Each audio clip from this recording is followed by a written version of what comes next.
My audio's up. All right. All right. Go ahead and say something. Make sure they can hear you. Hey, I know me, and I know you now. There we go. Alrighty, everybody. Welcome back to Phineas Flynn's Law, and I'm here tonight with David Errigo Jr. from Phineas and Ferb and Milo Murphy's Law. And so, first of all, David, welcome to the show. How you doing? I'm doing well. I'm doing well. Thank you for having me. Yeah. So, for people who don't know you, go ahead and just give a brief introduction to yourself. Just kind of, let them know who you are. Sure. Well, my name's David Errigo Jr., and Oh, it's Arrigo. I'm so sorry. yeah, that's okay. Wow. I should have asked the pronunciation. That was my bad. All good. I'm a voice actor. I live in Burbank, California. Um, and I am just living my dream, doing voices out here, and I'm lucky enough that people let me.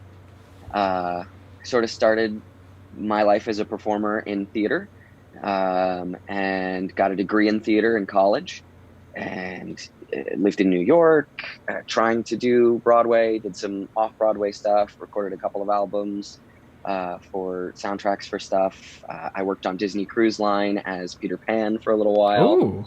Ooh, Um, it was it's been a good life, and I'm really happy that it led me to voiceover. that's really cool. You recorded a couple of albums. I did. I recorded a show for Harry Connick Jr. I worked with him on a show called The Happy Elf, Oh, and we wound up recording a cast album. Um, and I played Yubi, the Happy Elf. There's also a cartoon movie of it where Rob Paulson plays Yubi, but that was before Harry turned it into a musical, a full musical.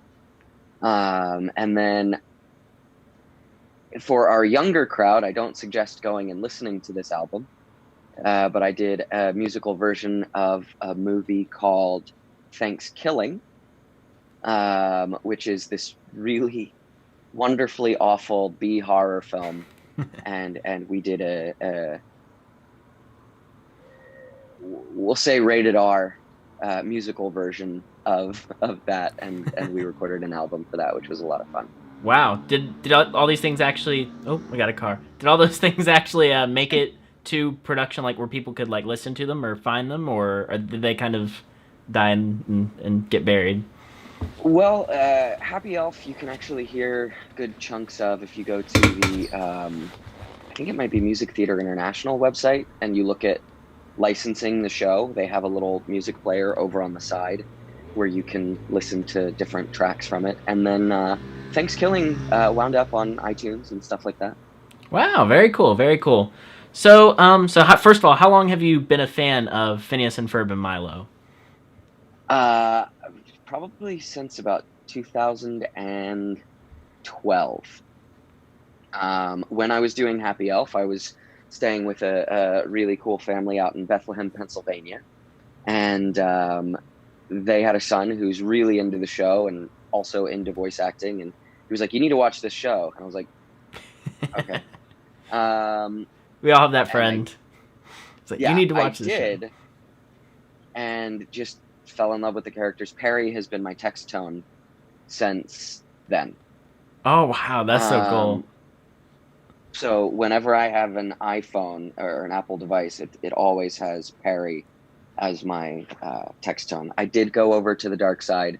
I was an Android for a while, which I actually kind of would prefer to be an Android still, I'm but the I'm with peripherals Android are and not there. Windows and all that. It just if you go Apple, you have to go all Apple. That's my beef with it.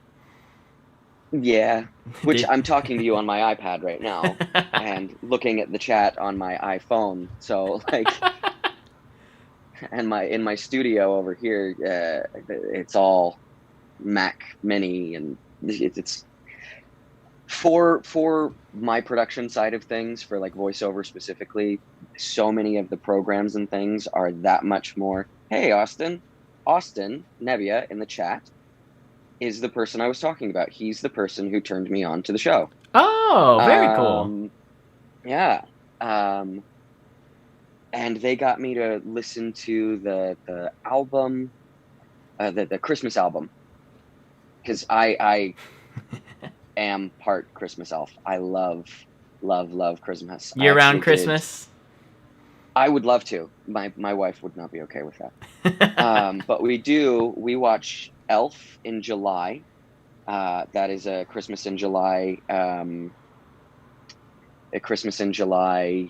tradition of ours. Elf is a fantastic Uh, movie. It doesn't oh get yeah, much better than that. and I've done commercials as a Christmas elf for Microsoft Surface and NBC. I did those back in 2014. That was fun. I love doing Christmas shows. I love anything Christmas, which we'll get to again later, I'm sure. No, that's really cool. So the Christmas album, was there a song that spoke to you from that album, like when you first listened to it? I think because I mean, there's so much that's good from it, but I'm gonna praise Dan a little bit right now for Doof. Just that vocal performance, just across the board, is so good. And then I really don't hate Christmas. Like that, he's got this idea that he just can't summon up any true invective. Right? That's one of the you're like, okay, this is clever. It's so funny. I mean, their take on the 12 Days of Christmas is fantastic on that album. It's got so many good songs on it, to be honest. My favorite song from that, yeah, or my favorite line from I Really Don't Hate Christmas, at the end he's like, I have an intense, burning indifference. Yeah. Just the But for me, juxtaposition of it. the character performance, because I'm coming at it from an actor side, right? It just, that grabbed me, and immediately I was like, what is going on here? Why do I immediately love this character? Exactly. That's the lovable charm that Dan manages to give to Doof that makes him... And I think that's something, too, that he built throughout the show, because his voice as Doof changes if you listen to it. Like, it has a much more German twinge earlier on in the show, like in the earlier episodes. And then he slowly kind of loses that as it goes throughout the show and becomes kind of the more, like, what's the word, commonplace Doof voice that we hear nowadays. Right. I think by, like, season 3, all the German twinge from it was mostly gone. I think you notice it on rewatch. It's an interesting thing. Yeah, I'll have to go back and pay attention to that a little more. I guess I never clocked that it was stronger in the beginning. Yeah, so if you, it's like when you listen to Phineas, like if you go back in the first episode and hear Vincent's performance when he's actually a kid versus, Last Day of Summer. And Man, it's very different. Look at The Simpsons, right? Look at Dan Castellaneta. Yeah. His original Homer, which is kind of like a Walter Matthau, which I think I've heard that's what he was doing, essentially, was a Walter Matthau impression. Yeah. And then, what Homer we get now, so different. It builds and becomes... I honestly think all the voice actors on Phineas did a really good job of aging their characters, but not in a way that ever felt, like, untrue to the character. Except for D. D just... He was this is the same across the board. I mean, D is... Don't even get me started. He is incredible. That guy's a powerhouse. Is there a show that he hasn't been in? I don't think so. No. But you were saying that you've just been watching Avatar, and like, look at where he is all over that. I know. He's Momo. He's Appa. It's incredible. Incredible stuff from him. So let's get into kind of a bit more of Ferb. What was the audition process like for Ferb? Was it like a vague casting call so that they wouldn't give anything away about the role? What it was like, or no? I mean, it was specifically the role, and it just came through my agents, and they sent it along. They sent some audio samples. I think there was the comparison of sherbet and ice cream or something like that. Doesn't he say that somewhere in one of the episodes where it's like sorbet, whereas da da da da is this, and the other one is. When they're talking about the machine, it's like if you just change this one little bit of the machine, it would be a sorbet machine. I think something like that. I can't remember specifically, but I think that was one of the lines. And then there were a couple of other things, and it was basically just listen and repeat, right, and see how close you can So that was sound. there. Just like they gave you specific Ferb lines that they thought would be challenging ones to nail the tone or voice of the I don't know character. if they were going for challenging specifically or just can you sound like this guy.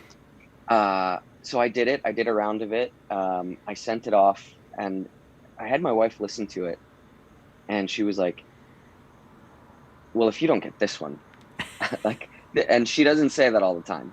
She's very honest, and I appreciate that. Sorbet is made of fancy people. That's what they say anyway in the chat. Whereas sorbet is made entirely out of fancy people. Yeah, There we go. they know better than us. Yeah, there we go. Thank you for the help. I don't think I had to say the fancy people part though.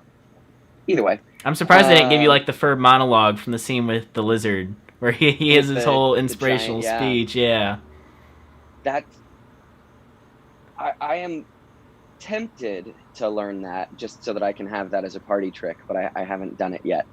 But then I sent it off. Was maybe a month or two later, I got a request to read it again.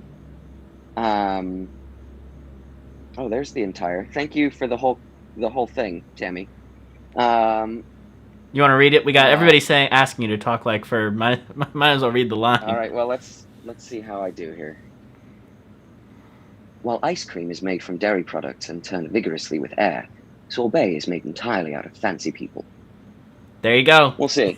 Haven't done too much of it yet. But hopefully that's not too terrible. No, it's when good. I come back to the show, I always give them a listen again for a little while beforehand, just to make sure that it's fresh in my noggin. Have you seen the YouTube video, All of Ferb's Lines compilation? I have. I downloaded that. Yes. And used it to study when I knew I was going in to do my first record. But anyway, so the second audition happened. I sent it off, and they let me know that I booked it, and we recorded for the first time in December of 2017, and that was for Milo Murphy's Law for the crossover. Wow. So December of 2017 was so your first meeting was just the recording session. They didn't ask you to come in and hang out a little bit beforehand. It was very much a job. I met them on the day. I showed up early because I come from theater where if you're not early, you're late. Yeah. And Dan sort of met me in the lobby, and he goes, "All right, before you say anything, are you actually from England? We all think you are. Swampy's the only one who doesn't think so." And I said, "Oh no, I was born in North Carolina." And grew up in Florida. So if I wasn't thinking about it, I'd actually probably talk to you like this. But he was like, and Swampy was kind of like, I knew it. Swampy won that bet. The rest of the staff lost. That's hilarious. So we did that, had a lot of fun. And I just kept sitting there crossing my fingers that I'd be able to do more because I love the property so much, you know? Yeah. Had you seen Milo Murphy's Law before you came in to do the show, or no? I hadn't. Excuse me. I hadn't before I got cast. When I got cast, I went back and I watched as much of it as I could before going in, you know. Yeah. So I think I watched all of season 1 before I went and recorded. That's a fun binge. Yeah. Yeah. So you said they got your voice, and then was it the one day, or did you have to come back for retakes for the crossover, or?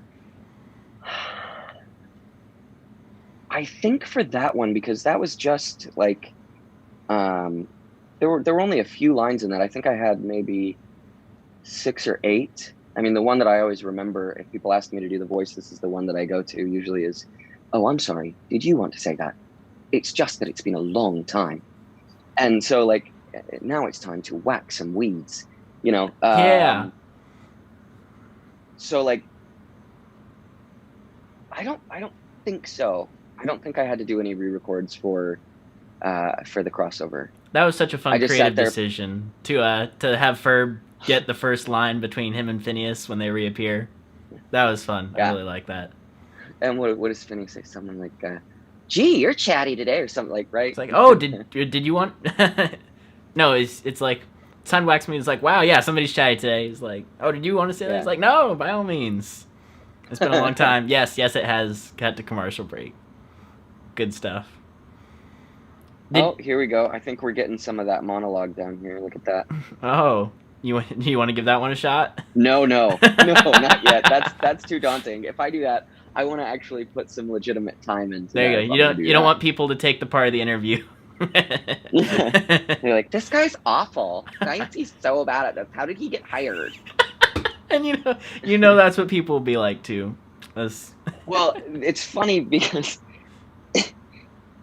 I think I'm in a unique position of having the opportunity to assume a role where there is a legitimate song that people can throw at me saying, "You're not Ferb." Yes. It's a full song. So anybody who's been disappointed or was expecting it to be bad, I'm sorry. They just send you that my song. Best, I promise. But they can easily just go, "You're not Ferb." Oh, well, okay, fair enough. Have you had to take any of that criticism? I feel like people have been pretty nice, at least from what I've seen. I've seen a little bit of it online, but honestly, this community has been so warm and welcoming. I couldn't even. I could not wish to be part of a better group than this group specifically. That's awesome. So good to hear. Because there are some recasts where people can get pretty crazy. But you've done an amazing job, at least just on the Phineas and Ferb effect. Did you have to record? Oh, thank you. Like with the sounds, like certain like grunts or various noises. Was it hard to do those within the character? Because I think there's a couple of those that made it into. There's like one where Ferb's at the end with the group and he's like, He's like going like this or something like that. Yeah. Oh. Yeah, all those little things. Yeah, I mean, it was funny because I think I remember when we were recording for the first thing, there was an effort noise. And he was supposed to get hurt or pushed or something, and I said, "Can I just say ouch?" Because I feel like he's got some of those little one-line things, and they're so dry through the series, right? So it's just ouch, and it's very understated or whatever. And they were like, "Yes, please, yep, okay." I think that made it in. I think we wound up keeping that. Yeah. The scene with I think it's their tennis racket machine crashes. And everybody's kind of it's like you have to listen for it because everybody's saying something in that scene. That's really cool. So have you known how long you were able to do a good Ferb impression? Did you find that out when you were watching Phineas and Ferb when you first discovered it, like back in 12, or was it was just, hey, we found the role and you think you can try this? I think when the audition came through, I figured out that I could do it. That's really cool. That was kind of it. Like, I had been listening to Thomas's voice on Love Actually for years. I mean, I watched that movie over and over and over in college. That's the one with him and Olivia Olsen, right? Is that which again? That's fantastic that he and Vanessa get together. She's played by Olivia Olsen. Yep. Yeah, and she's so sweet too. Goodness, I've met her on a few occasions now. Oh, that's really cool.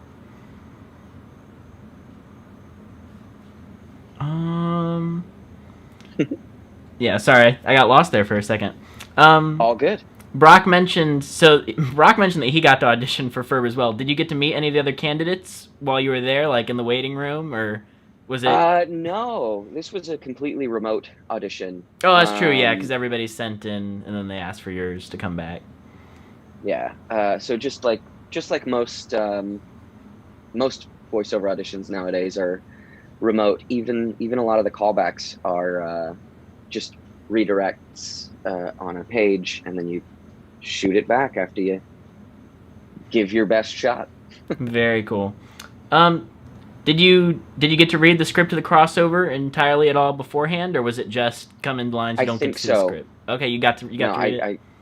I'm pretty sure I did. Yes. That's really cool, especially after coming off the Yeah. binge. Like, oh hey, I gotta get to Yeah. Right. read what Like, oh, happens this next. makes sense. Cool. Yeah, because we were all waiting for that Doof cliffhanger. I think the way that was aired, it was delayed Oh, for sure. so long. Well, it wound up being what? Something like, A year and 5 or 6 months, I think. yeah. It aired in Japan sooner, so we all. Right. Which I think that was. I want to say that was the first time that we discovered it was you because the Japan version had the credits. Oh. And so we saw that it was your voice, even though we couldn't hear it in English until like a day after. Like the first day it came out when it was just in Japanese. It was like, oh, there's. And then Disney eventually made the official announcement for Disney Channel America. Right. As it is an interesting airing process, interesting airing strategy. So there was a twist in the crossover at one point where Ferb was a Pistachion spy. Did you get to read that, or was that because that made No, I it made it didn't. to animation apparently from what I've heard, but I guess that was just all in the action. I mean, when I did my first session, everything was almost finished. Oh really? Honestly. Oh wow! So they must okay. They probably so there was a sent scratch it. track in for me that I think I was recording over Swampy, if memory Swampy serves. as I think Ferb. I would love to hear that. he had scratched that funny. in, but I could be crossing wires. It's been a few years now. No, that's really interesting. That was late in the game because yeah, if that made it to animation, it was already cut by the time you came in. That's crazy. Right. Yeah, because 2017 does seem kind of towards the end of when the crossover would have been made because they were finishing. I think they started like January 2017 on season 2. I want to say so. That makes sense that the animation would have come back at that point. So what's your journey been as an actor, and what inspired you to get into acting and voice acting? You mentioned musical theater a little bit, and theater as a whole. So what inspired the journey? I decided to be a performer when I went to Bruce Springsteen concert with my dad when I was like 12. My dad's from New Jersey, where if you don't like Springsteen, I don't think they let you stay.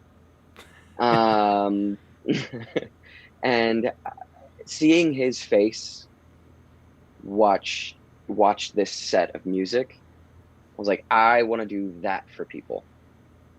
And that's what led me to getting into performance. I started taking drama and choir in high school shortly thereafter.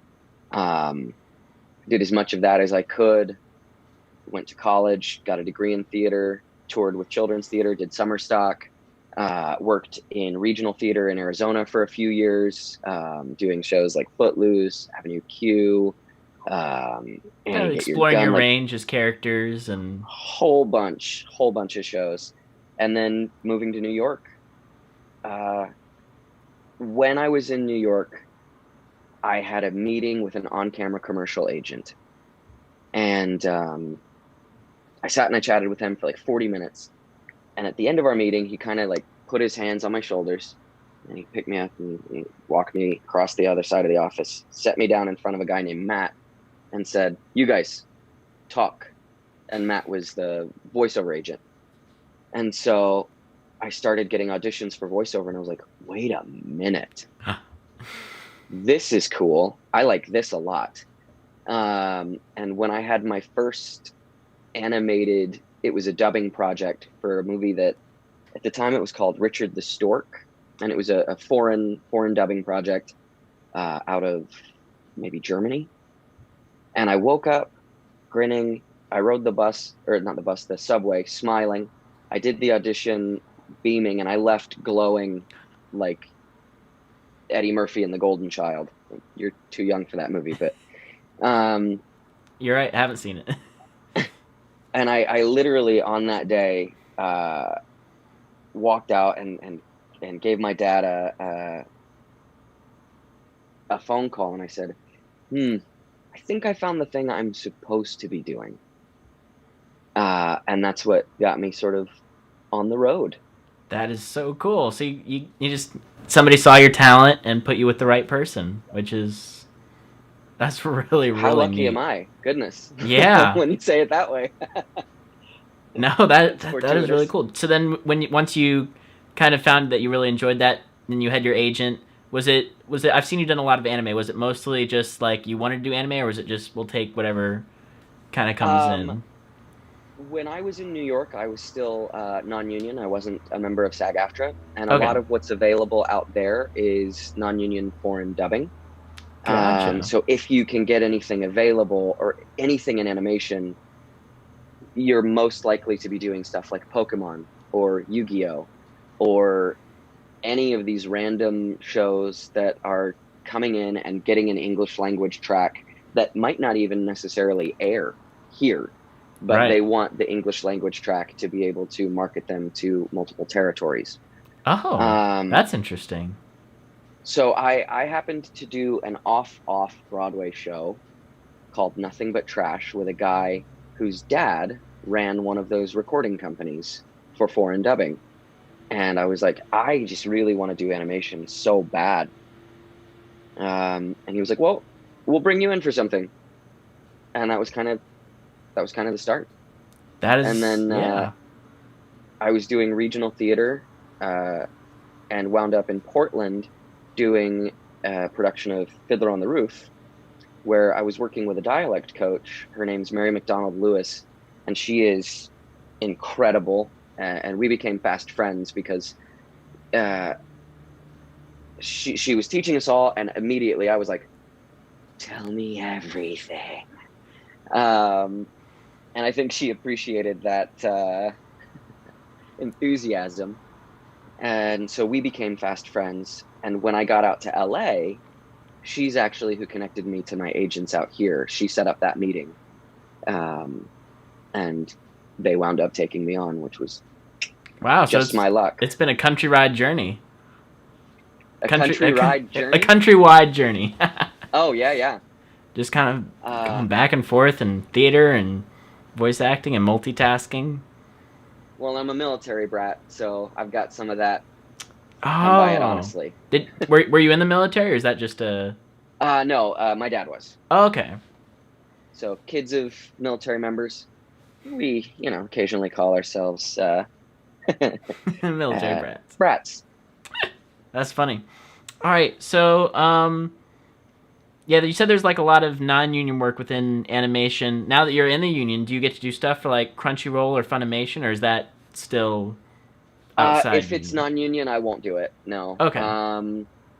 But yeah, Funimation doesn't really do anything union. I can't remember. I think Crunchyroll might have a couple of union things, and Netflix is doing a lot of union dubbing now because Yeah, there's a whole Netflix agreement with SAG-AFTRA, which is amazing. that's so cool. Um, Netflix has done a good job investing in their anime collection and with original yeah, stuff too. well, and their live action dubbing too. That all comes through as union work. Yeah. Um, I did a production a couple years ago of the first original Polish Netflix show. I did the English language track for the main guy. It was a show called 1983, and it's sort of like an alternate history, um, fun thriller type, almost Man from High Castle or Man in the High Castle or whatever that Yeah. Amazon did. Kind of retelling of history as a thriller, or And with an alternate timeline, yeah, or sort of like a something what if story happens. from Yeah. comics. Very cool. So what would you say right now is your ultimate goal as an actor? Is there a project that you'd love to see yourself become a part of, or you're kind of just happy with the jobs you got right now and where you're going, or is there like a dream project, I guess? Um, I think the way that I've typically answered this is I want to be a part of the next Ninja Turtles. And I don't mean literally that property specifically. I want to be a part of something as enduring uh, as the Ninja Turtles, which honestly, I'm kind of getting to live that with Phineas and Ferb, right? Right. Um, the it was a property that was so important for so long, and it won't go away. It No. seems, you know what I mean? Like, Yeah. they did the crossover. We've got the movie coming out. I'm super excited about. Um, and I just keep like hoping that it's just gonna keep going, keep going, keep going. I'm sorry Yeah. to say I don't have any insider information on that. I wish I did. All the Milo season And if 3 I did, I people are. probably wouldn't have said anything that I just said because I would have been afraid to give anything away. But because I legitimately don't know, Does I Disney can have the just say super that I'm long NDA that you sign? probably.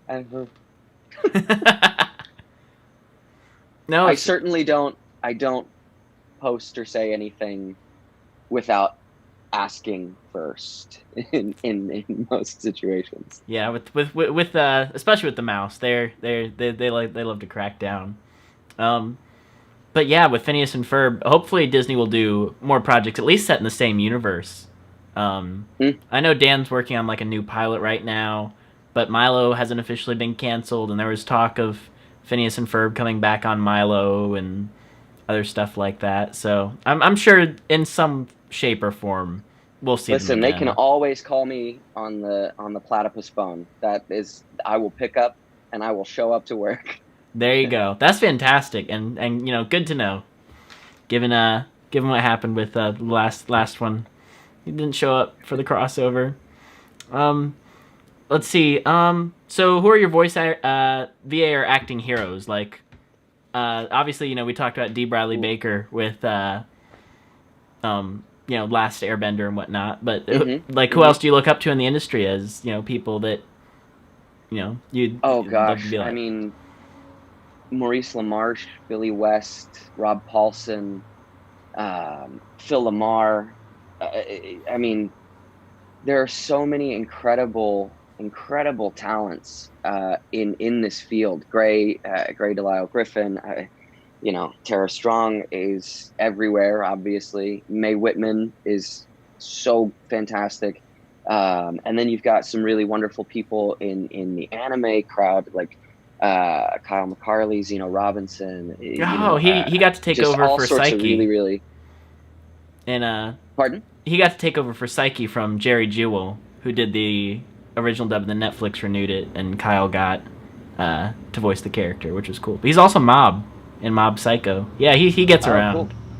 I mean, there's so many really, really talented people across this whole industry, and if I were to sit here and list off all of the people that I admire, we wouldn't talk about anything else because literally every person that I come into contact with, um, in this profession, I mean, Bob Bergen, David Sobolov, Mary McDonald Lewis that I said, everyone has something to offer, and everyone is so incredible. Uh, that like that said, um, D holds a special place in my heart because of just the magic that he can do with his face and his generosity of spirit. The fact that he has a website called iwanttobeavoiceactor.com, Yeah, I've seen it. and it is a free resource for people to come and learn and just start to figure things out. I think that is so amazing of him to have taken the time to do. And I've been fortunate to sit in a couple of workshops with him and listen to his spiel in person, to the point where one time I was sitting in the front row and he looks at me and goes, "Well, I bet you're tired of hearing all this, huh?" I was like, no. Every reminder is a good reminder.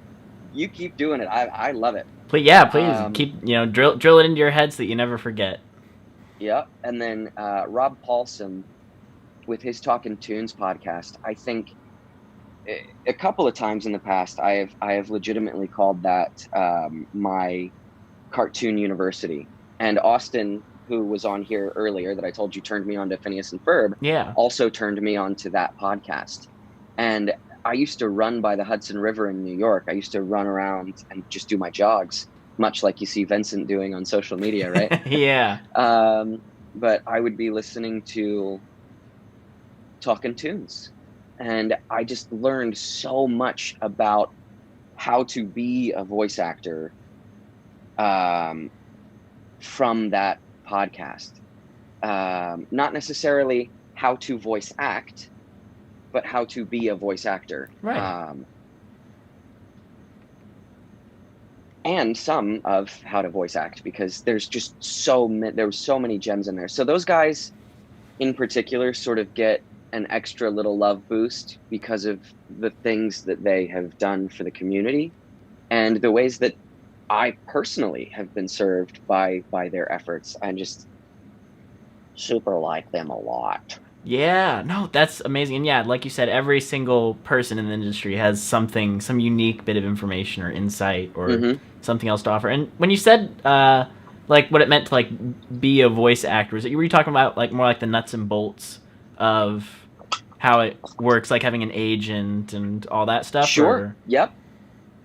That how to fill your time when you're between jobs, like how to broaden your mind for space for different characters, how to listen to people. I figure that that's kind of different from like, how do I move my voice like this? This is a legitimate physical voice acting technique, right? For me, I know how to move it and place it there. And then beyond that, you get into the acting of it. Maybe he's a little theatrical. or whatever. That's, to me, that's how to voice act. right. But how to be a voice actor is how to live in that skin outside of the performances, I think. Right, because it's, it is a job to job sort of thing where, like you said, unless you get a role where everybody's always coming back, like, Bill Farmer is Goofy or something along those lines, you're jumping from role to role, and you have to, build your life around that work style. Absolutely. I mean, that's part of my favorite. Some of my favorite credits in the world are additional voices, because the goal is to sound nothing like the last guy that you did, right? Right. Or girl or squirrel or whatever. Just don't sound like you did. Be something different. And I think that that's just so much fun. Definitely. And I know that's one of the major things that Brock did with Milo was so many of the additional voices and just sounding like 100 different characters, becoming a chameleon. Mm-hmm. Mm-hmm. Voice acting is chameleoning sometimes. Absolutely. So, did you watch the Phineas and Ferb Effect live when it aired on TV in the U.S.? And, like, what was that like? Who'd you watch it with? Did you get to... I did. I watched it at home. I actually... what did I have for breakfast that day? I remember that I shaved pistachios. My wife has this really fine grater. Yeah. And I took pistachios and I grated them into a powder for my breakfast. Oh my gosh, that's so cool. So I took them out. But I watched it in my apartment. We didn't do like a big viewing party or anything like that. I just was so excited to see it. And I don't know, it was one of those you can't stop smiling kind of moments, and it was fun to interact on social media and all of that. Oh yeah, no, that's really cool. Did your wife get to watch it with you, or? I think so. I don't think she was working that day. That's really neat.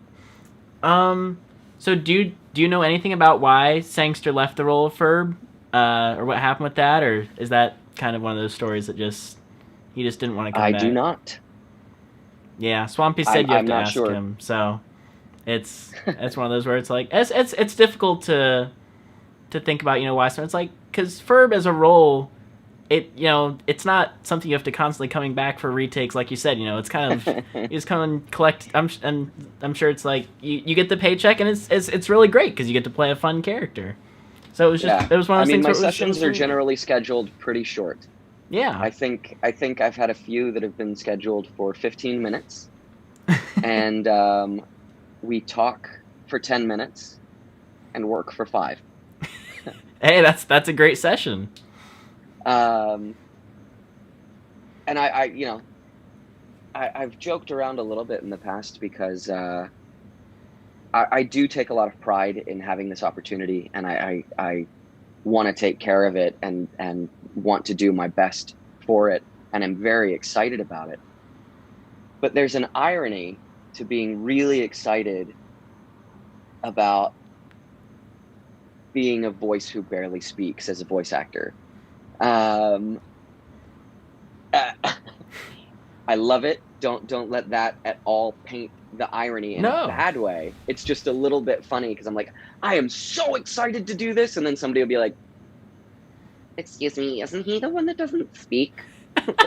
Well, actually. and then we don't find out. So, kind of jumping off of that, is there something that you'd say that, you know, you talked about how when you listened to Doofenshmirtz for the first time, you wanted to know more about the character. Is there anything in Thomas Sangster's performance that you're able to kind of read and to bring into your own performance as Ferb? I mean, I'm always trying to do his character choices justice. I mean, that's point one, because it was him, right? It's not like he was putting on a voice. He wasn't. He was just speaking, right? But for me, the thing that I always try and carry with him, because there are very few instances where we really see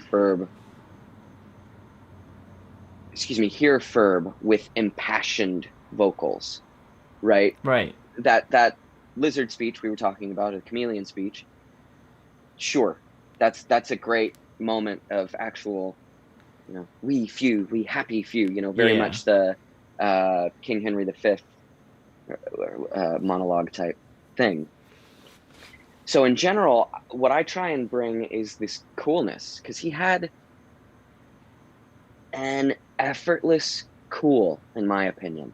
Never had to work too hard, doesn't have to project that much, because whenever he speaks, all ears are on him. Right, he's got the floor. And so I just kind of go, you know what? That makes the most sense to me. Let's keep him cool. It's like going back to that, ouch, you know, so sort of low key cool. You know, at no point is he going to be like, no. It's just not. He's never trying to draw attention to himself. Yeah. I think the most lines Even he had. though he's a really fancy dancer and could. Yes. Oh, the dancing scenes are fantastic. The most lines he had, I think the record is the Star Wars crossover, Phineas and Ferb Star Wars. Because he gets hit with the Sithinator, and then he becomes very chatty. Right. Well, it is evil to talk too much. Yes. Where there are many words. Uh-oh. So yeah, you got to come back for Candace Against the Universe too. So was that process any more intensive than the Phineas and Ferb effect, given that it was a bigger production? And have you gotten to re-record any lines during quarantine, like Vincent? Yep. On all of those, it was definitely more involved. There were more sessions involved, because I was involved from the start. Right. So as they did rewrites and things like that, they would bring me back in for additional dialogue and things like that, or changes, or, you know, we really want to hit this one joke, so let's make sure that we get this specifically. This impact. Really, really solid. And then, yeah, I did some additional recording during this quarantine in my my voice studio. You want to see that? Yeah, we can see the voice studio. If you want to turn off the background. A little flip here. Yeah. Switch. Oh, and then it just kept the background. Oh no. That's funny. I guess I do have to turn off the background. None. Okay. There we go. Ooh. Getting a special look inside his studio. Wow, that is a fancy setup. Right now, but well, I'm curious, what's the keyboard for? Is there so that's where you usually put your iPad, right? Yes. Actually, my iPad is usually standing right here looking at me. Okay. So the let's see. Get out of here. Let's flip this back. So usually it's right here as my script, and I record onto my mic, which is right there, through my preamp. I've got a computer down there, got another microphone up above there, monitor, Oh, so the monitor, just- the TV is like the monitor for the computer. I'm just confused about the loading Yes. keyboard. Gotcha. Okay, that makes Yeah, sense. yeah. Let me put my background back. Oh, I uploaded a background too. Let's see how we feel about this. Oh, I can dig it. That's too zoomed. But a psst. Yeah, that wasn't even a deliberate thing. Here we go. Back to your background, Mr. Sir. Thank you. The people call me Mr. Phineas Flynn's Law. No, it's just, okay, yes, Mr. Phineas Flynn's Law. Great, yes. It's just Jonathan. They call me Mr. Pig, right? Isn't that yeah. What is that from? I know. The Lion King. Of course. Yeah. How did I miss that one? All right, so yeah, we've done some recording here. Yeah. So you said you've been involved. How long has it been since you had to do your first thing for the movie? Was that like 2018, 2019? I think so, yeah. So that's been going for a long time. Mm-hmm. That's crazy. Animation ain't quick. We know that. No, especially nowadays with social distancing and everybody working from home. It takes time and management and all that good stuff. So I think I saw a picture of you and Vincent at D23. Have you guys ever riffed on each other just as Phineas and Ferb, or no? No, because we got to meet each other that day, and then we wound up at a barbecue together a little later in the weekend. But just getting to know each other, that kind of took a back seat. You know what I mean? Yeah, of course. It's like you want to figure out, who is this person that I'm gonna be playing off of. I would be a terrible scene partner. Think about it. You all of the responsibility would be on him, which is like early on in quarantine, right? He posted the hand washing thing, and I think he sung the theme song as Phineas.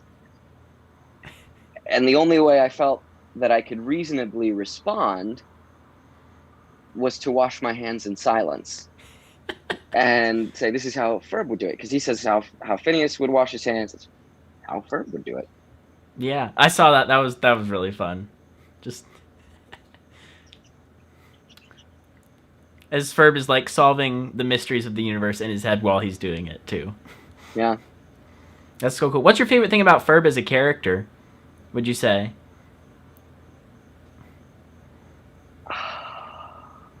Is it his inventiveness, his or is it just kind of his cool nature? I kind of like his romantic streak. I think is fun. Yes. I also like his. I like his deliberate communication. Like, he doesn't overchat, right? Right. So when he says something, it's what he means. Like, very rarely is he going to say something that he regrets, right? Because he's already considered it, he's contemplated it, and he's going to speak. I'm definitely someone who tries to value what I say, and not say things that I don't mean, because who wants to be hurtful? Right. And I like that he has that stoicism about him, to where he's in control of what he's going to say, almost I would say without exception. I think there might be a couple of moments where he gets a little stumbled up because he's around Vanessa, but he switches the blueprints. That's more of like a mental or physical stumble up than something that comes out of his mouth. Right. All right, so we got somebody saying, have you said the line from Truck Driving Girl? I forget. Okay, yeah, so she's a tire spinning, gear grinding, clutch burning, backfiring, paint trading, redlining, overheating, throttle stomping, truck driving girl. I mean, I could try. We'll see how good it is. All right. She's a tire spinning, gear grinding, clutch burning, backfiring, paint trading, redlining, overheating, throttle stomping, truck driving girl. Like, I love it. It's so good. It's a mouthful. Like, getting it, because it's also small on my phone. I'm like, can I read it? Have you ever gotten to meet Ashley Tisdale or Allison Stoner at all, or any of the other Phineas cast? No, I've met Olivia, and Carolyn. So I've met our Mom. our lovely Linda. I actually did a reading of a musical movie with her and Diedrich Bader and Oh, Stephen Root and Dee Bradley Baker and Phil Lamar and Brock and a whole bunch of wow. other That's a people. that's a that's a stacked cast right there. Oh yeah, it was a movie that Dan and Swampy wrote. So So they I got wrote a to meet. musical. Really? Yeah, it's Wow. funny. It's funny It's more that adult or a little bit at times. Yeah, um if you were to go back in the archives of Surfer Jack, you might see the posting about that last Friday event, because he does these things last Fridays right, where last Friday of the month everybody comes and they all hang out and party and yeah, yeah. and the reading was one of those days, and it was so much fun. And like I said, Carolyn was there, which was cool. Did you get to record that reading so you have it or I think it's recorded somewhere, but I wasn't able to download a copy of it. I was having weird internet things. gotcha. And then I forgot about it until just now. No, that sounds really. I can only imagine Dan Swampy getting to do a musical movie. Well, I guess I can now with Candace Against the Universe, but like an original script from them for a movie Hmm. would be really cool. We had a lot of fun, and I was sitting there just jaw dropped the whole time watching people that I respect and admire do their thing, and they knocked it out of the park. Very cool, very cool. So, as far as Phineas and Milo, are there any other like? Have you gone through and seen if you can do any of the other characters' impressions? Pretty well. I know Brock says usually you don't want to infringe on other voice actors' territory too much, but like, is there anybody that you think you can do pretty well? I think I can do a decent Baljeet, which uh, I don't see it as infringing because I would never take that role because I do not qualify. But of course, when you're thinking about everything that Baljeet might do, there's a lot more to it. And of course, now I'm thinking I must go a little higher for it to be actually right. That's really good. So I think it's close. I don't think it's great, and I don't feel like it's infringing per se because I could never even consider replacing him and wouldn't want to. No, He's Malik been does very such a kind great on social job media too. as Baljeet, yeah. And I know Ferb. I think there was like one song where he actually had to sing in the show. Most of the time, his voice for singing was like Danny Jacob, or some. I think it was like one time it was Dan. Did they ever talk to you about it? Like, we might have to have you sing at some point? Can you? You were in musical theater. You can sing, right? I requested to sing. Oh, I was like, I would love to sing if I can sing on anything that it's needed. And their response was, well, Ferb doesn't sing. And I said, well, okay. Because they've always had someone replace him, right? I don't know. Maybe the chat knows. Is there an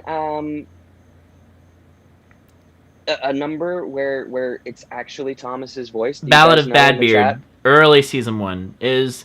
This is the Ballad of Bad Beard. I think Ferb says, "We all refuse to take a bath," or something along those lines. But it's actually Sangster since it's like a cast number.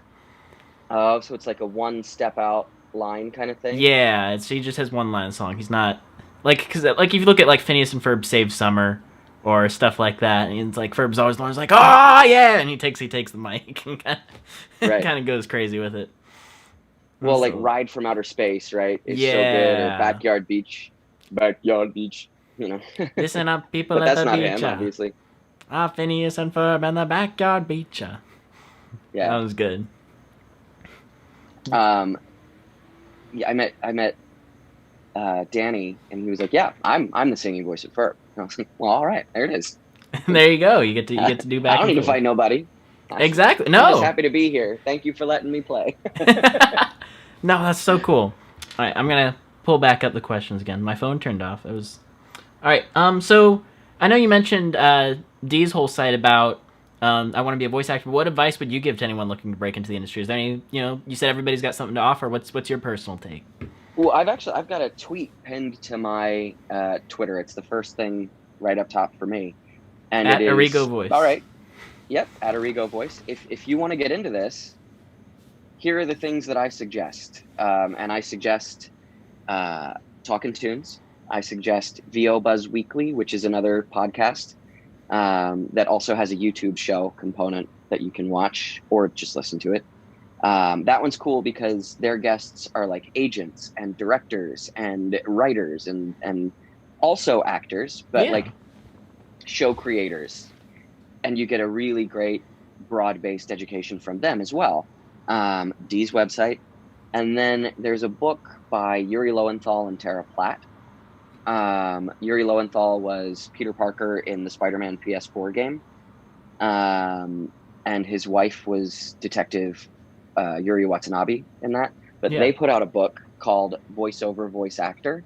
And I like that book so much that I'm actually a testimonial in the second edition. Wow. So those are the things that I tell people, like, all right, you tell me that you're interested in this, look at these resources, and then come back to me. Yeah. And then we'll have that conversation. Let's sit down and have coffee afterwards. Right. But I want to, when people find out that this is what you do, a lot of people think it's a pretty cool job. And a lot of people don't necessarily want to do it and take it seriously, but they will ask you all sorts of questions about how they could. Right. So they're like, my friends tell me that I do really good voices, and I want to make extra money doing voiceover. How do I do it? And that's why I've sort of developed this thing, which I think Dee says is why he made his website. It was like, stop asking me questions. I can just say, go here, and you can answer those questions, or you can find those answers there. So I kind of use it as a way to like gauge someone's seriousness. Right, because if they go and look at it, then you know, all right, you took my first step of my advice. Now maybe I can help you a little bit further. Yep. There you go. And it's so funny. Some people, like on Dee's website, I've read some of the comments, like, should I be chewing gum when I come in to do my recording? It's like, okay, you're not ready yet. Might be time to reread the page. When you come in, sure, fine, whatever, great. When you're recording, probably not. I mean, I guess you could make it a part of a character. That could be. They do have those characters, the characters that are always chewing gum. What are you doing? You know? Yeah. I don't know. Do you ever dress up fancy when you go in for recordings, or is it just kind of casual? Not like super fancy, no. I had a friend in New York who used to go in with like a button-up shirt and a tie and stuff like that. And that's nice, but I think I've seen enough people sort of come in casually. Like, I'm not going to go in a tank top or anything like that. Not wearing the white These are my beater jogging shorts and a tank top. Hey. Yeah. But a lot of times I'll go in like a flannel or a t-shirt or whatever. Yeah. That's nice. All right, we got somebody asking, what's your favorite Broadway musical, given that you're into musical theater? Ooh. What musical did you grow up on, I guess, and then which ones do you really like now?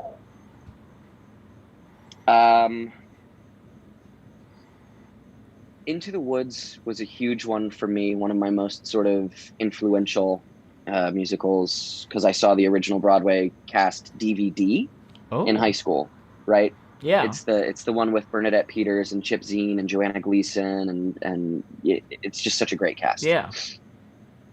And I saw that and I was like, I want to be Jack really bad.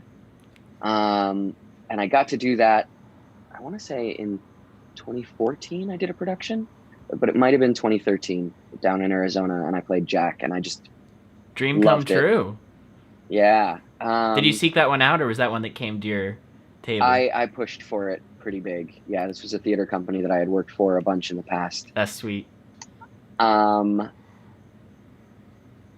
love Avenue Q. I've done a couple of productions of that in another theater in Phoenix, and that's a hoot. I played Nikki Trekkie in A Bad Idea Bear, and for a voice actor, I mean, that's just a blast to do that show. Plus the puppeteering, you're doing all these different character voices, and you're using the puppet. It's so good. So you're a puppeteer as well. A little bit because of that show. Wow, multi-talented on that angle. That's really cool. Yeah. I like Jersey Boys quite a bit. I actually auditioned several times for that show in New York and got this close, but it never clicked, which is probably for the best because I wouldn't be here. Really? Oh, really? Because if that I came were in around the that same show. time. I would have probably stayed in New York. But around the third round of auditions that I did for that, I was just kind of like, I can't wait and hope for this anymore. I got to go and pursue this other dream. Right. And thank goodness I did. And it's all seemed to be working out. But I'm partial to Hamilton. I didn't love it the first time I listened to it. It had to grow on me. But then the more I paid attention to it, it just really fell into place. Yeah. Hamilton was when I got into with You'll Be Back, because that's a much more traditional song. Rap's never been my thing. So I listened to that and that was really catchy. And then as I started listening to the other songs, I love the tone and the way he writes it, and just the way it explores honestly, music. A lot of my favorite musicals are my favorites because I want to sing them. That's what inspires me to sort of fall in love with a show. And I would love to play the king in that show. So if anybody's listening from casting, I'm ready. I could see it. I could see it. You bear a somewhat similar resemblance to Jonathan Groff. I could see it. He's a little skinnier. I'd have to. No, that's so cool. So let's talk a little bit about your favorites, because we got lots of people asking what are your favorites, especially with regards to Phineas and Ferb and Milo. So first of all, what's your favorite Phineas and Ferb season overall? Because I'm sure you've watched the whole show. Do you have a favorite season? Ooh. I think. Ooh, God. Ooh. It's there's a heat between 3 and 4, honestly. Because I think my favorite episode and specials are in 4. But 3 has a lot of wacky stuff. I mean, I honestly, I don't think I can really pick a favorite season, just because I love to put on the show and just have it on and fall into that world again. Yeah. So yeah, I was so delighted when Disney Plus came back, because Disney Now, I had lost access to, because when we moved, we didn't carry over cable. And then you just cut the cord. Yeah. So I was like, okay. Yeah. So when Disney Plus came out, I mean, I did that 3-year buy that you could do at Disney or at D23. Oh yeah, exactly. I was like, yeah, I'll become part of the founding circle or whatever. What? Voicing one of the main characters, one of their biggest franchises, and they don't give you Disney Plus for free? Actually, they did. Oh, okay. But I had already bought it, so I wound up passing that along to my sister. Hey, there you go. Very, very nice. But that was a really sweet Christmas gift that they gave out. That's cool. So favorite Phineas and Ferb episode? You said it was in season 4. I really, really love Act Your Age. Act Your Age is so good. I'm a sucker for alternate universe type stuff, and even though that's not technically an alternate universe, it is a departure from the main storytelling. So like Spider-Verse, right, with all of its multiverse stuff, the What If comics, I think I brought up earlier. Yeah.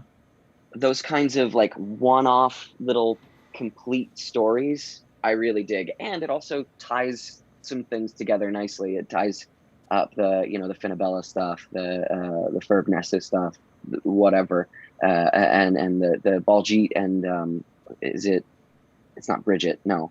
Baljeet and Ginger. Ginger, yeah. So there's just a lot of cool stuff in there. I like the time travel one too. Yeah. That's, significantly earlier. But you see, forward, and you hear what are the boys doing in the future, and what is Candace doing, and like all that. Right, which is why Actor For Age some didn't reason, have that to just focus spoke to on me. Candace as much because she had Yeah. her time in Quantum Boogaloo, which was cool. Yeah. So I think Actor Age is my favorite, but if it's not, it is the Christmas special. Not the Christmas special, the Christmas episode where they build the clubhouse for Santa. Santa, yeah. What is that episode Like called? Christmas Vacation.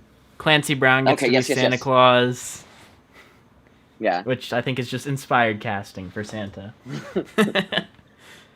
Well, if it's not going to be Ed Asner, right? Exactly. Why not let it be Clancy Brown. Yeah. So, favorite Phineas and Ferb song? Given you love musicals, do you have a favorite song from Phineas and Ferb?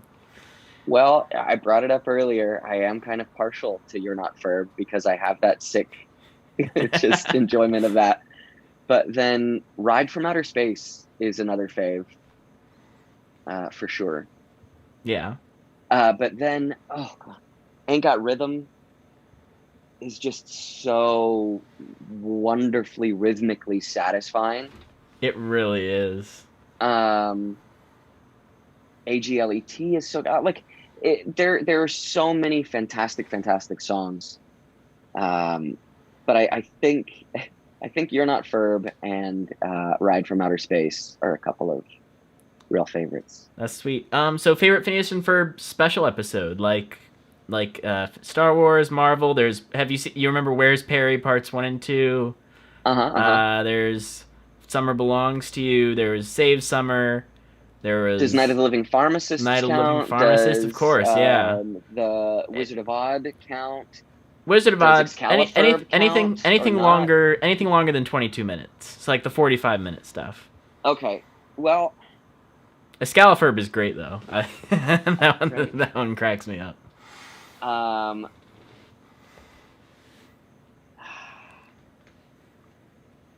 think because I really, really love the sort of parallel narrative of it, I have to go with the Star Wars one because I think it was so ingenious. Instead of redoing Star Wars with these characters, they accompanied Star Wars with these characters. Very much like what Lion King 1.5 did. Yeah. You find out, what's going on just off screen while Right. all of the main characters are doing their thing. What's going on with these other guys? And I thought that was just such a smart approach to the Star Wars special that I respect its storytelling so well that I feel like that has to be my favorite. Yeah, the Star Wars one is so good, and the music from that one too is great. Tatooine and the Empire, and they wrote a bunch of great. the Empire. Yeah. In the end, it's so not fair. I mean, why did Gladys from County go? Oh man, Ashley Teasdale nails that one. I mean, she is such an incredible talent.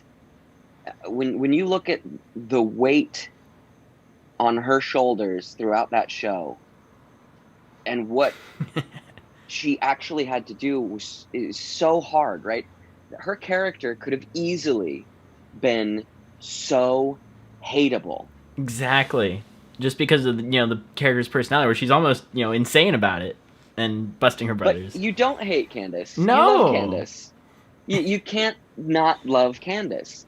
And a lot of that, I mean, obviously the writing, the storytelling, the music, they all contribute to that. But her performance keeps all those balls in the air and keeps her from falling into overly manic to the point where you're uncomfortable or angry or whatever. Like, you feel for her, you get it. Right. Like, you almost want her to get a win. Yes. So like, and that's what keeps you watching every episode too. Is you're like, how is she not gonna win this time? Because you're like, you know she's gonna try her best and work through all the logic that you're working through as a viewer. Like, I would do this. So she tries that and it doesn't work. Right. And then, of course, she does get the win, and that's terrible. Right. So her and Vincent and Dan had such heavy loads to lift, right? Everyone in this show is fantastic. I mean, Swampy is Major Monogram, and Malik as Baljeet, and just everybody across the board. So good. But I think those three really had kind of the heaviest lifting to do. Definitely. And then, of course, you see special episodes where, like, Alison Stoner has to deal with all the Isabella stuff, right? The B story, right? And they get to kind of explore the characters. Josh was on last time, and he was talking about how when you write it, you discover that Candace and Doof are really the ones that drive the plot and not the boys. So you have to write everything around them on Phineas. Because, you know, like you said, they just carry so much of the weight of what's, you know, driving the show forward. Mm-hmm. All right, so kind of on to Milo. Milo is a bit more easier to distinguish by season. Season 1 or Season 2? I think I know. I mean, I'm biased. Come on. Exactly. It's Season 2. That's not even... Like, I'm not going to lie. I'm not going to lie about being biased about that. I am. There you go. Favorite Milo Murphy's Law episode? It's probably Phineas and Ferb effect, right? I thought I was not allowed to choose that. So. Oh, okay. So yeah, I guess if you're not allowed to choose Phineas and Ferb effect. Back again. A Christmas Carol.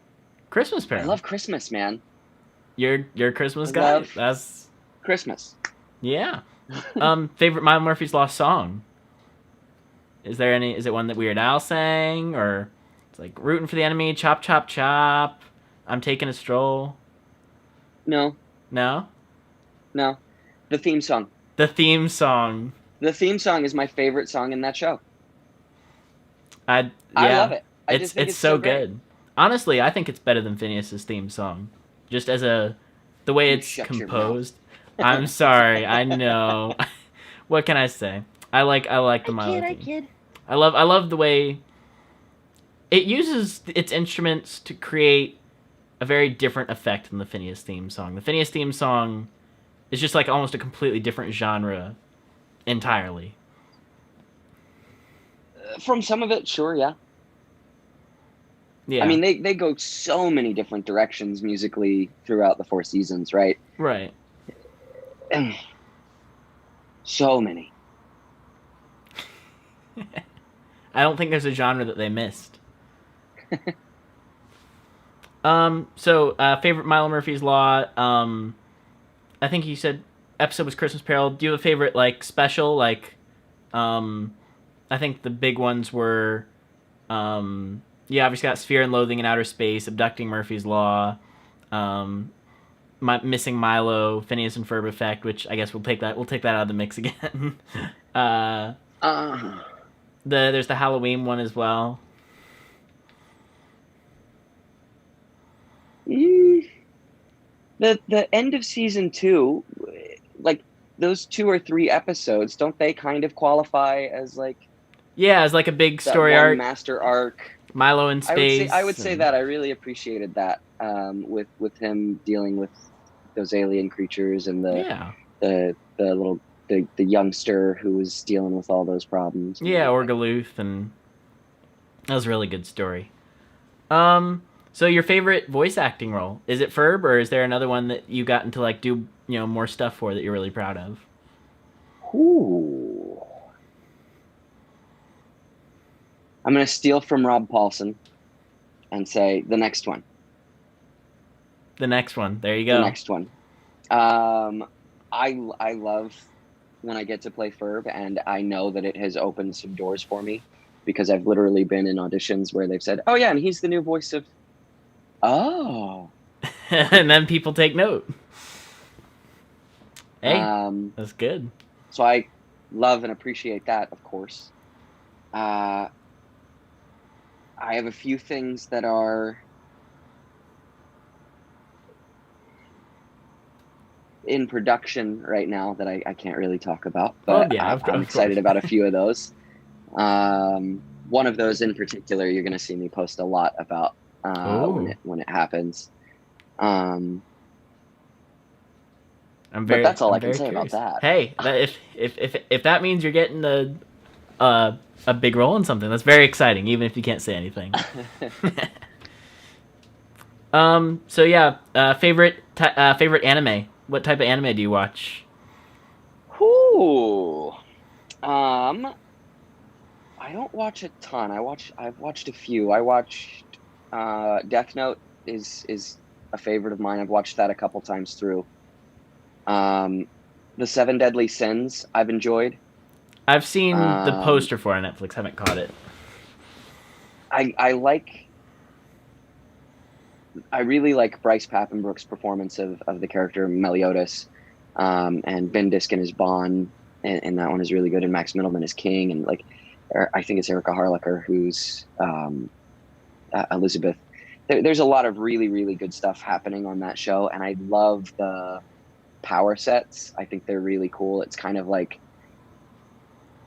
to me, it's a little bit akin to Dragon Ball Z that I used to watch in terms of just the sheer magnitude of power. Yeah. Gosh, Agretzko I watched. Oh, I really need to check that one out. I've heard many good things. Um, I I am not sure what other ones I watch. Every now and then I'll just throw on a random one. But honestly, I get deterred from watching more anime because so many of the properties are so voluminous. Yeah. So like I will never watch Naruto. Sorry. It just won't happen. I'm never going to watch One Piece. I've heard so many good things about One Piece. It's one that I want to start, but I'm like, there's like 900 episodes. How do you like? That's like a lifelong project watching that. Yeah, I mean, when I got cast on Yu-Gi-Oh, I tried to watch everything leading up to Arc 5. And so I watched all of Duel Monsters, the first one. Yeah. And then I watched as much GX as was available to me. I don't think I watched hardly any of 5Ds. And I barely watched any Zexal because I was like, I just don't have time. No, it's this like is too much. Exactly.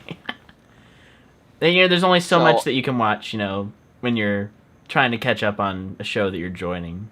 Because, there's only so much time, and that's how the casting process works. Sometimes you'll be a part of something other times you become a part of it.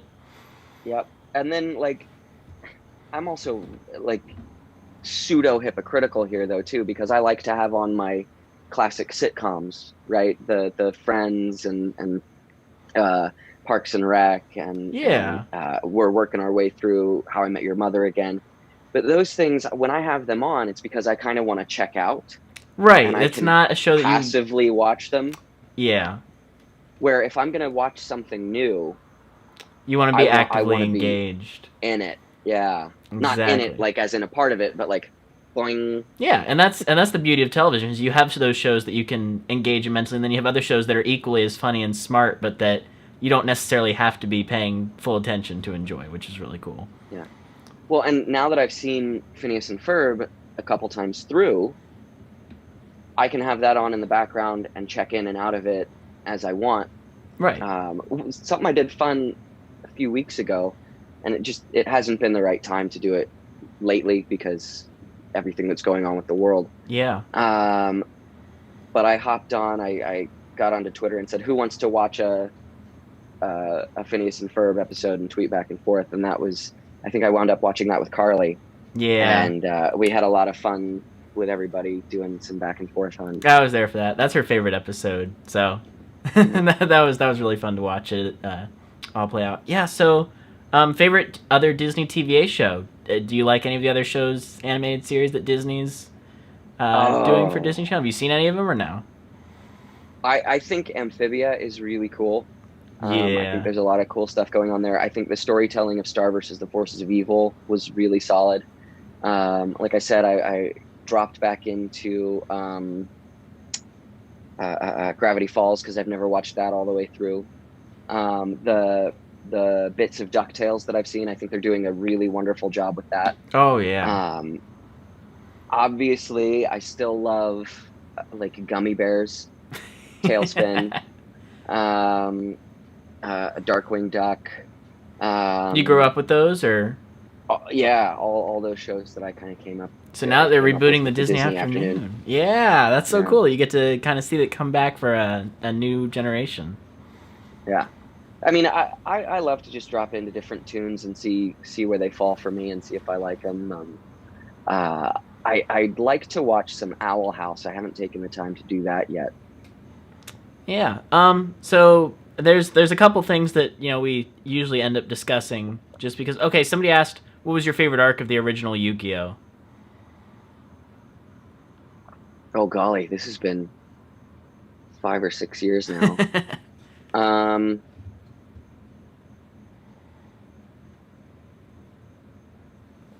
I think it might have been. I think it might have been the Dual Island arc, right? With Pegasus, Darren Dunstan playing Pegasus. I know nothing about and the cartoons and the Dual Castle and all of that, but I think that might have been it. It was pretty early on, but I thought Darren's character choice for Pegasus was so rich, and I haven't seen the Tangled series yet. I just happened to look down and see a question.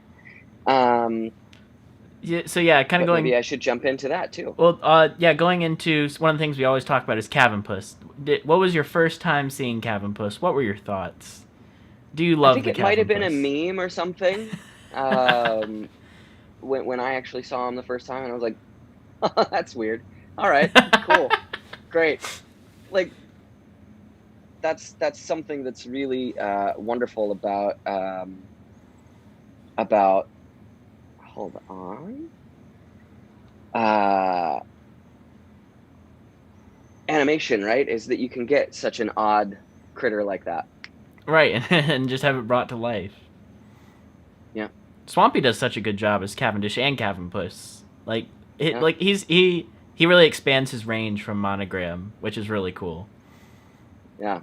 Oh, these guys, both of them, man.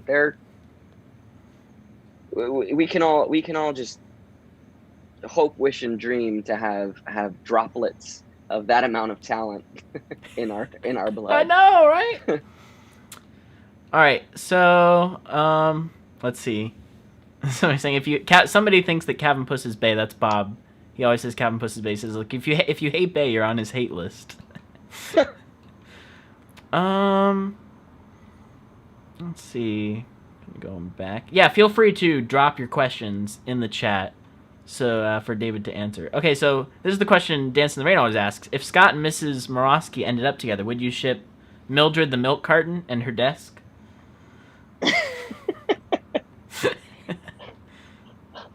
I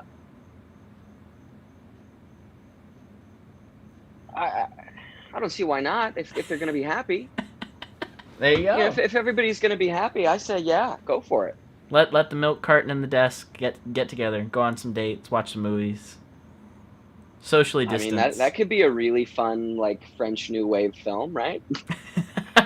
Yeah. If they ever did like a Milo episode like Ferb TV. Do you remember Ferb TV? It's the episode Remind me which one that one is. They have all the... Because that's not the one where they make the cartoon of their own, No, is it? that's... I forget what that episode's called, but that's different. Ferb TV is the one where it's just the TV... It's like the TV and it's flipping channels of all these different shows with Phineas and Ferb characters. Like, That's the Norm. Oh, yeah, like with Baljeet's Susie and Norm. About Dr. Ninja Baljeet, yeah. Yeah. If they ever did something like that where it's just like totally alternate universe exploration of the characters.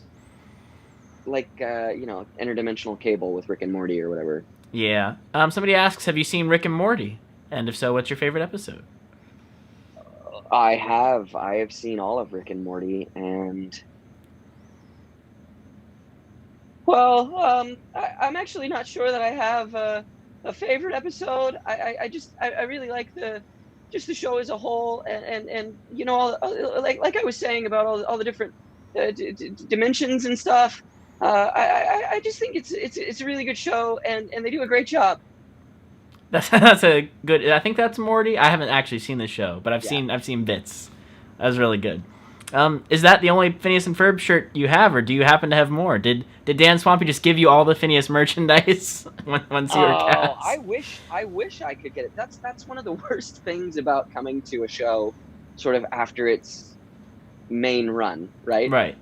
I have such a hard time finding merch. Yeah, Disney doesn't Um, produce a whole lot of it anymore, and there's nothing for Milo. so like my wife got me one of the official Disney pens, the Phineas and Ferb Disney pen. She occasionally will get me things for like Christmas or my birthday or whatever. Oh, that's sweet. I've gotten a couple of Phineas and Ferb ornaments. We have a tradition, obviously back to Christmas, in our house to do a new ornament every year, and it usually signifies something from the year. So I think I have the boys and a Perry ice sculpture. I have Perry on a scooter because I drive a scooter. Oh. That's so funny because Ferb drives on Vanessa with Vanessa on a scooter in Summer Belongs to You. That's so cool. The DFE ink, right? Yeah. Or something. DE ink, is it there? DEI. I don't think they have the F in there. Yeah, DEI.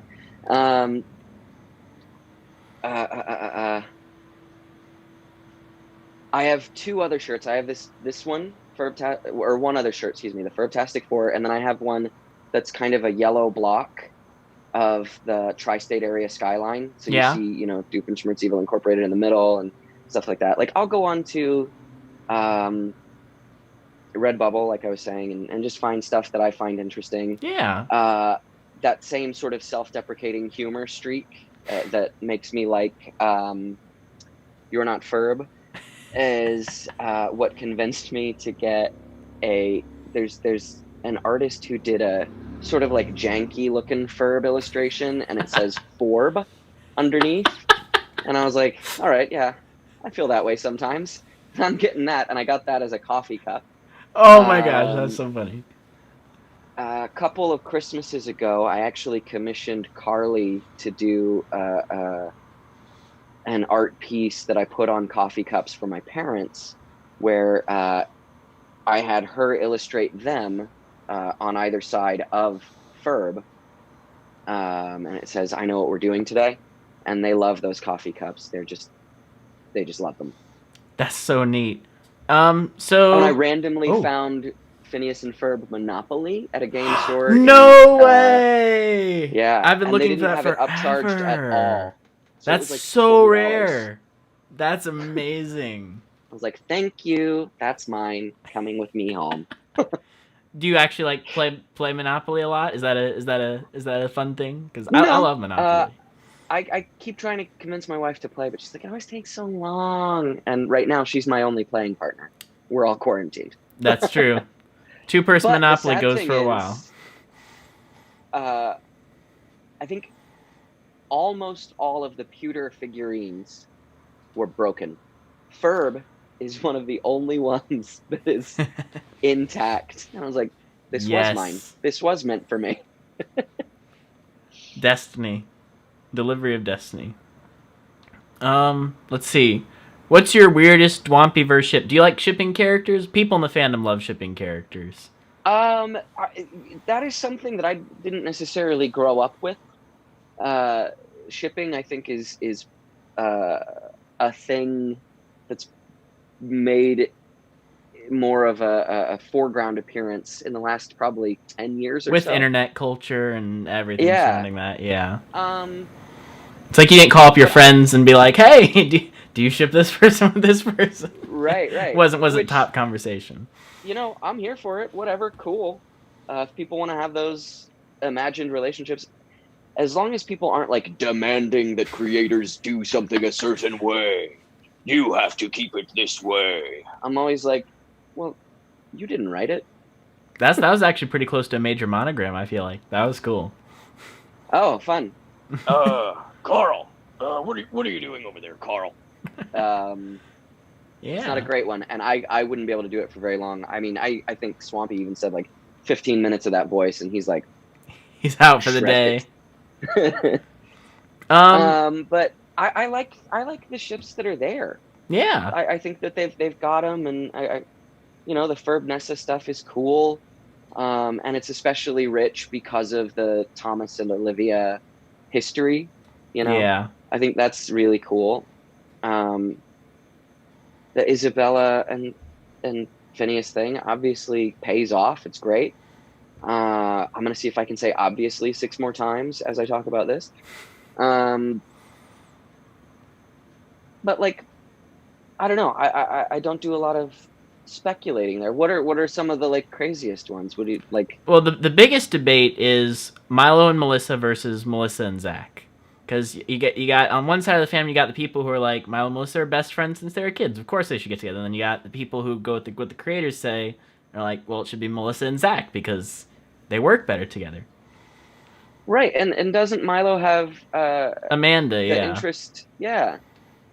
So I'm cool with that, but like everybody's got their opinions. Like, look at My Hero. Oh, I My- watched the crap out of My Hero Academia, by the way. How'd that It's not one come of up the in only, anime? it is probably the, I know, I don't know, but it is the only anime that I have purchased all the way through. So I have that digital copy to current. Oh yeah. Did you see the Um, new movie? So good. mm-hmm. So I good. cried. It was. I saw it in. This was crazy because I'd never seen like an anime movie in theaters before. I think except for like Mm-hmm. a Shinkai one. So it was like I bought the D box seats, the motion seat theater, Wow. Okay. and some of those fight scenes, man, that were it was just bouncing you around. But it really added to the insanity of that movie because that was amazing. Yeah. I mean, it was so good, so good. But like, you see people proposing different relationships or shits out of that property all the time. Yeah. Um. Let's see. Somebody asked, have I done an interview with Vincent? No, I haven't done an interview with Vincent yet. He ships Ferb Nessus, that's good. That's people. That's like some people saying, I hate ships. They ruin everything. I I don't know how they would. I mean, it's just a point of discussion to interact with your property, right? As long again, as long Exactly. as you're not getting like, I'm the only one who's right. Urgh. The My Hero Academia If you're having a fandom has a lot of crazy ships. oh yeah, yeah. I mean, if you're just having regular conversation about like, oh, that would be interesting or whatever, and you're not asserting that your way is the right way, then I say any conversation in a fandom is not going to ruin it. Exactly. Let's see. I think that's all the questions. So yeah, just if there's any more questions. I know you didn't really touch on this, but you've done a couple live action things. Was that how'd you get involved in those? I did one live action feature. I had a manager in New York who was submitting me for on camera work, and just so happened that I wound up booking a film, and it was called I'm Not Ashamed, and it was centered on the Columbine shootings, and I actually played one of the shooters in this film, Oh, which was an interesting journey, and it's also a faith-based film, so they're coming at it from the idea that Rachel Joy Scott, who was one of the victims of the Columbine shooters, was asked, and there are conflicting reports on the accuracy of this, whether it was true or not. Some people say that it was someone else, I think a girl named Cassie, who was actually asked, well, do you still believe in God? And her response was, I do. Then go be with him. right. Well, and we actually had to play that scene in the movie, and it's just an interesting thing. Cool to see myself in a movie. Weird to see myself in that character. Did you get to hold But a yeah. fake gun? Uh-huh. A few of them. Yeah. Wow. Um, Did they have like safety precautions to make sure that they were Of course. all plastic Absolutely. and all that good stuff? Absolutely. That's a really interesting experience. Yeah, and actually, just this week, I have some representation out here that submits me for on-camera stuff, and they got me on audition for a feature and I just wasn't getting excited about doing the work. Like I didn't want to learn the lines. I didn't want to do the scene. I didn't want to do it. And so I said, I think I'm done pursuing on camera, at least for a while. I have fun with stuff that, like, a buddy of mine, he's a director who just graduated from USC's grad program. I'll do stuff with him. Great. Yeah, I want to play with my friends, like just like everybody else does. But the blind call stuff, it's just not really what you're looking it for doesn't anymore. Spark my fire. No, and you want to have that when you work. You don't want to just be clocking in to get the paycheck. You want to, especially as an actor, you want to get invested in what you're doing. Like you said, watch the show and become a part of it for the time that you're there for the movie. Right. Yeah. All right. So we got one or two more things. People are saying Bradley or Elliot from Milo. Which one do you like better? Ooh, I think I'll say Bradley. This is Vincent. Yeah, I'll throw Vincent some love. There you go. Let's see. I think we've had a couple people say, "Can you say, hey, where's Perry?" in the Ferb voice. Let's see here. Hey, where's Perry? Where's Perry? I'm not sure how his inflection would go. I'd have to listen to that again. Give it the kind of, well, yeah, I think with any question, it's like you have to bring the voice up a little bit at the end. I don't know if that translates across languages. Like in Japanese, like when you watch anime in Japanese and you're watching the subs, it's like, what is the inflection saying? With the voice, is it like in every language the way questions are phrased? I find that stuff really interesting. Yeah. Well, yeah. Does the culture go up? Do they go down? Is the dialect influencing it? Like, when you're listening to, I do a crap Australian dialect, but. Alrighty, mate. Going down to the outback.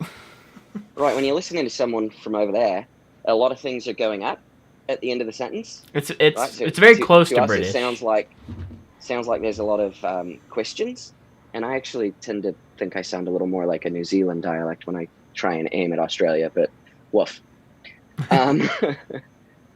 I did see one here. Do you get paid for lines said? And the union standard is no. You get paid for a session, and that you can have one word, you can have 1,000 words, you can have 1,000,000 words if you can get through them in a session. You get paid the same no matter what. What they pay is the difference between doing one character or 3 characters or 4 characters. You get paid more if you hit certain thresholds. Like, essentially, 2 characters are included in your contract, so you can do your one main character and then one other main additional character or whatever. But if you do a 3rd voice on top of them, you get a 10% bump. Ooh. And if you do a 4th voice, they have to give you another contract. So it's like getting paid double. That's really interesting. I had no idea. SAG contracts are really interesting. But very cool. Yeah, no, you don't usually hear people talk about that too. It's always like very hush hush. But somebody said, well, that's public information, so I don't feel bad talking about that. Okay, that's good. Somebody said, would you be willing to post some quarantine covers, perhaps of your favorite musicals, since you sing? I did a cabaret a while ago. Speaking of Into the Woods, I sang Giants in the Sky on a cabaret for the theater company that I did the show with. I don't know. I guess if I got a wild hair, maybe I would put up some songs. Yeah. I mean, I've got a recording booth, so exactly. Do you do any other creative work outside of voice acting? Like, have you ever tried tackling writing or music production or anything like that? I have a show idea. Oh. And I've done some legwork for it. I've sat down with some people and talked about it, but that was happening right before quarantine hit, and our next step was, hey, let's take this to a writer. who can help sort of streamline some of these ideas, and we can maybe make this into a thing. And then, everything sort of It changed. happened, yeah. It's like, because pitching Um, shows, you kind of, would you have to schedule an appointment once you got that, like with the execs to come in, or do you have to get an invitation, or do you know anything about that uh, process, or? it's a lot about connections, right? It's who do you know that can get you in front of the right person to hear you and hear your idea and see if you can get it made. Yeah. Based on what you've seen, do you like Candace Against the Universe or Across the Second Dimension better? Taking away the fact that you actually get to voice Ferb in Candace Against the Universe as films.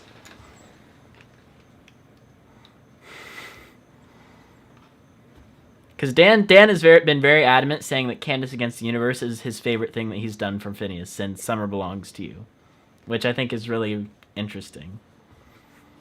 I will defer to Dan. Defer to Dan. There you go. Whatever he says, whatever Swampy says, whatever they say, that's what I think. There I'm you a company go. man. Darn it. There you go. I'm not allowed to have an opinion yet. But But I will say, I think it's good. it's good. All right, good stuff. You should do a live tweet with us when it comes out. I think with Disney Plus it's a little bit different because they'll like drop it at like 3 a.m. Eastern, so it's like Right. midnight in LA. So it's like you are either up at midnight. You got the people who watch it at midnight. You got the people who watch it in the Right. morning. It's like a totally different fandom sort of thing than when shows would just air, on TV. It's like, oh, we're all watching it together. Oh yeah. I mean, I wish I knew when it was coming out. I'd be like, yeah, I'll put that in my calendar. Yeah. we'll have to see. Disney should be announcing. I think Comic-Con comes up in like a few weeks, so I'm guessing they'll probably. Yeah, that's in put July, something right? there. Yeah, like late July. Can you do an Irish accent? Somebody says. Not a very good one, but a little bit. That's not one that I've actually put a lot of actual study into. Yeah. What animated movies did you watch as a kid that were inspirational? Oh golly. All the Disney stuff, obviously, Lion King, Hunchback of Notre Dame. We're Back. Rock-a-Doodle was one we watched a lot in my household for some reason. God. I felt like I was always consuming something. I watched tons of Looney Tunes. I watched tons of whatever was on Cartoon Network at the time, which Cartoon Network was kind of in its infancy when I was coming up, and so they had a lot of old shows like it did get canceled, Michael, but it is going to have a digital presence this year. I just happened to look down and see that question and understand it. But like Jabberjaw, Josie and the Pussycats, Wacky Racers, Smurfs, Snorks, like so much, and all of the Disney stuff, the Gummy Bears, all of that. You consumed a wide variety of stuff that kind of I just influenced love to you. watch cartoons. They're really amazing. So Bob asks, if you could voice one character outside of Ferb, who would you want to play? It doesn't have to be someone that you can impersonate. Just another character. Ooh. Oh gosh.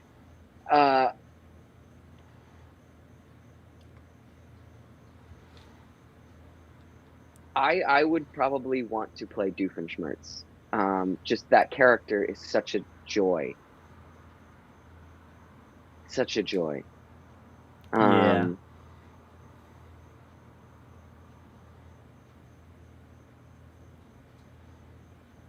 Yeah, I think that's my answer. Good answer. Doofenshmirtz is where it's at, man. Let's see. Did you ever picture yourself playing Ferb when you were just watching the show back in 2013? No. No. Not at all. Did you ever see Take Two with Phineas and Ferb, which is like the Phineas and Ferb talk show with the celebrities? You like that? Yeah, it's fun. I watched that on the Disney Plus, of course. Yeah, they actually put it on there, which was nice.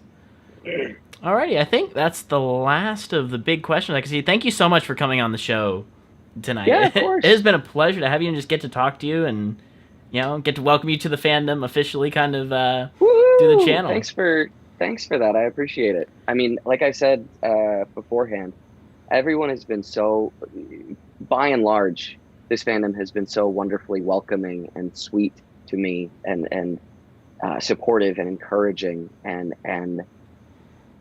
I can't thank you enough for that, because if it went the other way, it wouldn't be as fun.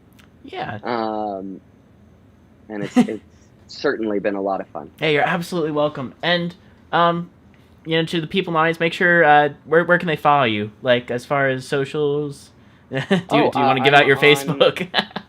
I'm on Instagram and Twitter at Errigo Voice for both. ERRIGO VOICE voice, the typical way.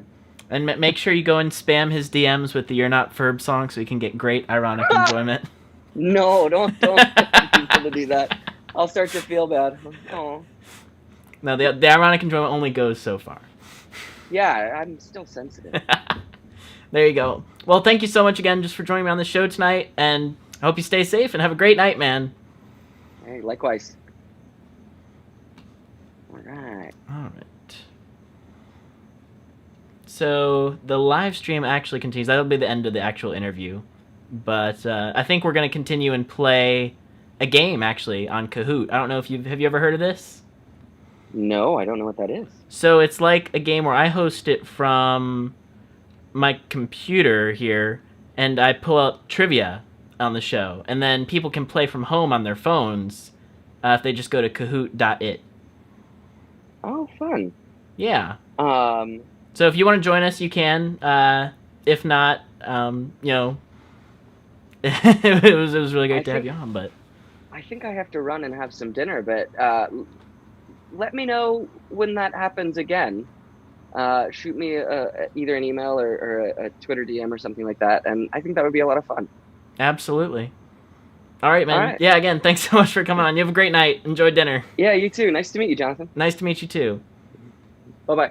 Bye. Alrighty.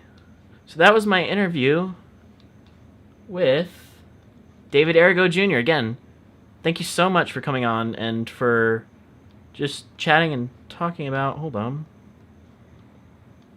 Yeah, chatting and talking about everything with Phineas and Milo, and that was really a fun time. And yes, we do have time for a Kahoot tonight, folks. So go ahead and get it pulled up at kahoot.it. I got lots of people already on the Kahoot website. Somebody kept asking, have I seen the matchmaker from last night on my Discord? Yes, I do have a Discord now. If you want to join the Discord, the link, it's on the main page of my channel. You can find it on in my Twitter bio if you want to join. Lots of fun stuff happens in there. Yeah, so if you want to join that, that is all good. So I'm going to go ahead and work on pulling up Kahoot. I might be singing while I do it. I do have a brand new one created, so don't y'all get worried that it's just I'm going to pull one from a year ago like last time. And this one is based off of last live stream, so let's see if you paid attention to the things that we learned from Josh. So that's kind of the twist. Logging in. Log in. Do, do, do, do, do, do. You ever heard the Kahoot theme? Alright.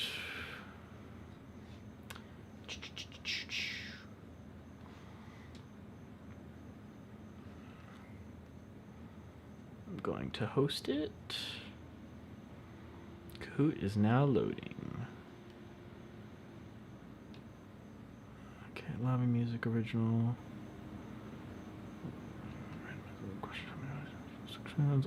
Off. Good. Alright.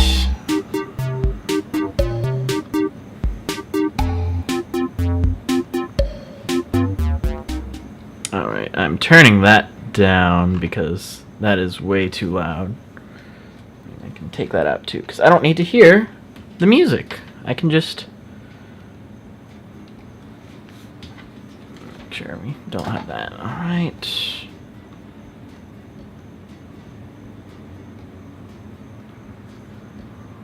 Make this really small. No, where'd it go? Whee!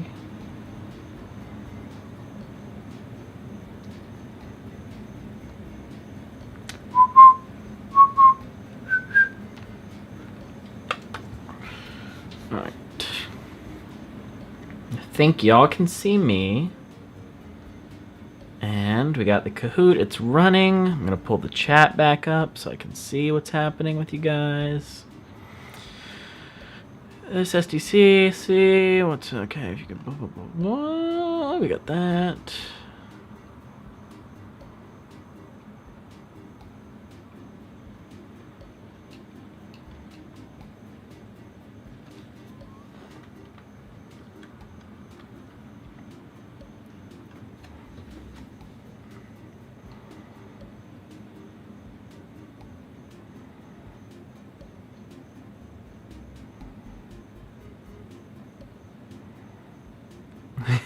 And Bob's like, "You're our Ferb now. Don't blow it. We replaced you before." Thank y'all, guys. Yeah, I'm glad you guys tuned in for the interview. I really enjoyed doing them. So, the Discord was originally only for Patreon members, but I wanted to open it up to a larger group of people, so that way we can all kind of enjoy together, and we still have a patrons-only chat. So, obviously, if you're a Patreon, you can become a part of the Patreon exclusive chat, which I would never say what's in there. Let's see. You have my music from the countdown stuck in your head. That's funny. All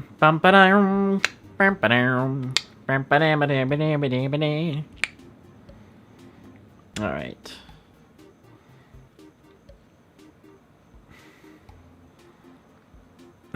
Okay, the questions aren't they're not like all super hard. I mean, it should still be fun. Let's make sure. I haven't been watching any of these nicknames. Let's make sure they're all okay. Let's see. John Barry 55, Jenny Plavos, Rovanami. Welcome, Rovanami. Chase Elliott, Lindana.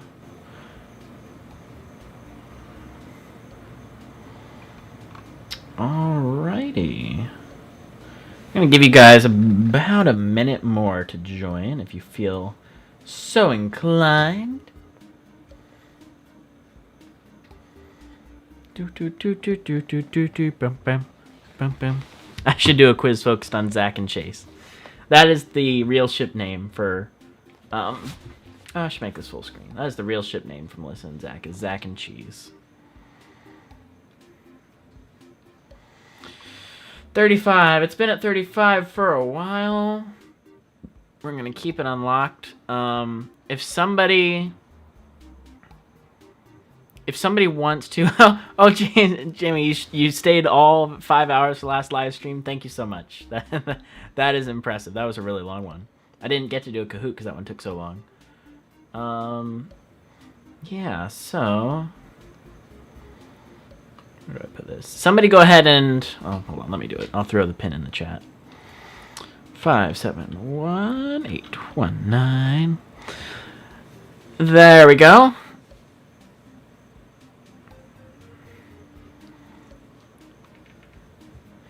We got 35. I think 35 is where we're picking. 36 people coming in and out. All right, we're gonna go ahead and start the quiz. Joshua Pruitt episodes quiz.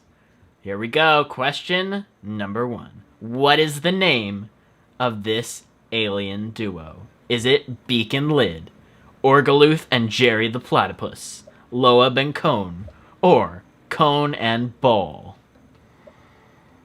Now, one of the most important things to note is the picture that's featured. You can't really understand the question without the picture. So obviously, you want to make sure you pay attention to that. I think Orgaluth and Jerry the Platypus has some real promise on the correct answers side of this is a question. No, what's the song? I'm a catastrophe. That was one of my favorites. That was when wow, I should know. I think it's Loeb. Yeah, Loeb has taken Milo through the spaceship.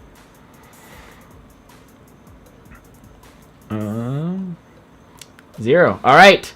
22 people got it correct. Yes, it is Loeb and Cone. It is not Orgaluth and Jerry the Platypus, to the one person who thought that it was.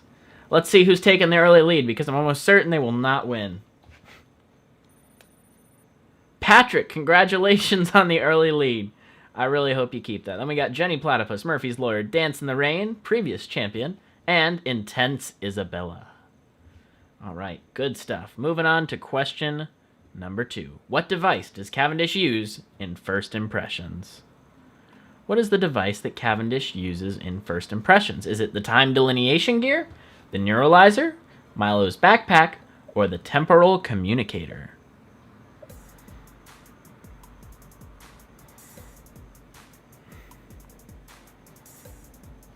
Which device does Cavendish use? That is the question.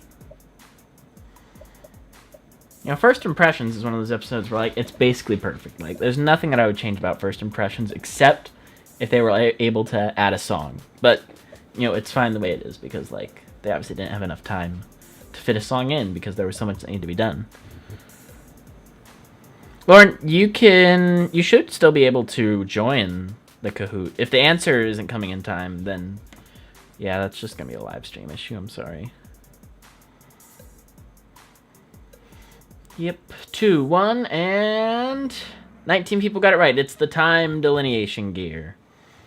That is what Cavendish uses. Yeah, Jamie, you can get in late. You just have to... I posted the code. Somebody else can post it again. Let's see how this affects the scoreboard. Will Patrick stay in the lead? Whoa, he stayed... We might have an early winner. Murphy's Lawyer still in second. John Barry, 555, Dance in the Rain, and... Haha, Chase Elliott instead of Elliott Chase. I like it. But Elliot in MML is Elliot Decker. So, oh, why did I bring it up? Finish the lyric. Would it look better on a blank if we were called the Sonic 3? So we got a couple answers. This is the song lyric from Just Getting Started, another Josh episode. Would it look better on a CD if we were called the Sonic 3? Would it look better on a TV if we were called the Sonic 3? Would it look better on a big tree if we were called the Sonic 3? Would it look better on a marquee if we were called the Sonic 3? Jenny's in 16th. PFF is in 15th. Nice, nice, nice. I hope Meep has a cameo in the new Phineas and Ferb movie. That would be really cool. You know, this is one of those where I made sure that they all rhymed. So they're all potentially the correct answer. You know, Bob the random guy. He's lost his winning streak. I hope perhaps that he'll be able to bring it back tonight. We shall see. We shall see. Marquee. That's right. Most of you got it right. CD was a compelling other choice, though. I'm proud of that one. All right. Wow. Okay. Scoreboard's taking the lead. Up 14 places. Orange is our highest climber, and Murphy's Lawyer, John Barry, and Dance in the Rain all keeping their spots. All right. Question number 4. What Phineas and Ferb character was cut from Managing Murphy's Law? And this is something we did briefly touch on in the live stream. Is it Dr. Doofenshmirtz, Candace, Coltrane, or Stacy? Which Phineas and Ferb character was cut from Managing Murphy's Law? Meet Me in St. Louis. You know, Meet really needs more screen time. That is an ambulance, fire truck, something like that. Don't know, maybe police car. Yeah. I live right by, like, a really big street, so you'll hear a lot of cars and trucks and vroom vroom in the background. You know, Candace Against the Universe is not going to be Meet Me in St. Louis, as much as I wish it was. All right. Is it Dr. Doofenshmirtz, Candace, Coltrane, or Stace? We got 35 answers, and I think we got like 36 people. Oh, I guess we have more than 36 people playing. That's cool. Candace was originally supposed to be in an end tag with Jeremy. And that's right, Bob remembers the joke. It was Dr. Zone and Chill. Well, he said he wrote a couple different punchlines for that. Let's see. John Barry 55 got kicked off the leaderboard. 4 people lost their answer streak. The Cavendish, Murphy O, Isabella, and Murphy's lawyer and Patrick still keeping the lead. I guess I'm gonna eat my words about Patrick not keeping the lead. The first episode that Josh wrote for Milo was it The Wilder West, The Dr. Zone Files, Secrets and Pies, or Perry's Girlfriend? Now, I'm seeing some real potential on the last answer, because that was a iconic episode of Milo Murphy's Law, the one where Perry. Oh, sorry. I think it's funny that Dan and Swampy never want to give Perry a girlfriend.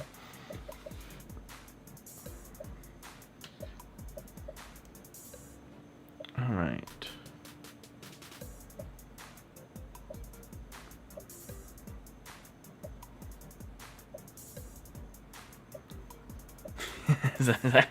I don't think Josh wrote Perry's Girlfriend. Is Candace gonna be in Candace? That's right, his first episode was the Dr. Zone Files. And that shouldn't have been. Nobody chose Perry's Girlfriend, thank you. Common sense. Oh, Isabella got kicked off the leaderboard. Murphy moved up a spot. DeCavendish moved up a spot. And Guy the Random, which might be Bob the Random Guy, I don't know, is in 5th place. Up 14 places. 22 is the highest climb. I think that's just meant to confuse me. Like, you made your name 22, and you're up 14 places. I like it. This episode takes the Milo gang to another dimension. Which episode is it? In which episode do they go into another dimension? Is it Roller Coaster, The Ticking Clock, Game Night, or Milo in Space? We know who you are. Cartoon Gamer 2000. You're Murphy. Oh, cool. Cool. I wasn't sure about that one, so I went with the one I knew he wrote. Time for danger, time for action, time for Dr. Zone. Chronological time is just an abstraction when you're with Dr. Zone. He's got one foot in the future. And hey, don't be posting the answers in the chat. I mean, I guess somebody said roller coaster, so. I mean, yeah, it's a roller coaster. No, Game Night is the correct answer. They go to the dimension with the spaghetti people. Ticking Clock was not it. Milo in Space is not it. Roller Coaster was a Phineas and Ferb episode. Let's see how this changed up the leaderboard. Murphy's Lawyer kicked down Murphy-O Cartoon Gamer 2000 in 2nd place. Isabella. Guy the Random is coming up, and 3 players just hit the answer streak of 3. Oh, he's coming up. Quite literally, he's coming up from underground. He's coming up. Doof and Perry break up in this episode. Is it Milo's Shadow, Sick Day, Escape, or Abducting Murphy's Law? You know what? I should have made this a double answer one and put It's About Time. And people be like, well, Doof and Perry do break up and It's About Time. No, but the quiz was about Josh episodes. So you failed. That would have been me. That would have been funny. But don't worry. I went easy on you guys. Want to see second dimension Milo characters? Yeah. Yo! Danger is in Milo's middle name. Headcanon Action is Sarah Action Murphy. So her nickname could be Sam. Bob, make it tweet. Sarah Murphy's nickname is Sam because Sarah Action Murphy. Please do it. Time chips don't share with a friend. Those are mine.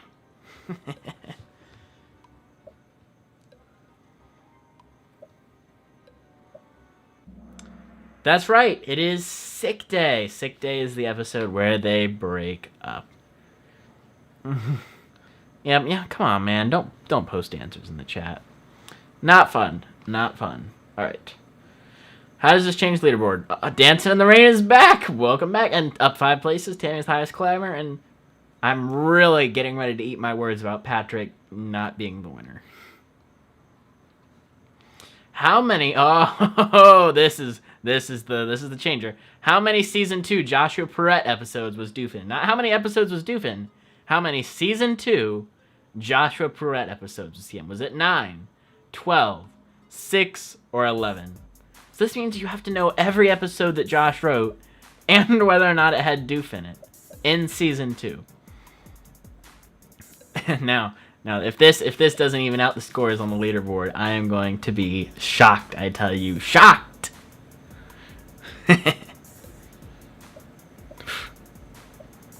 Yeah, you guys were doing the character roleplay on Discord. That was interesting. There was some interesting stuff in there. I am very curious what the correct answer number is gonna be like here. Wow, most people got it right. It was 9. He was in 9 season 2 Joshua Perrette episodes. Very, very well done.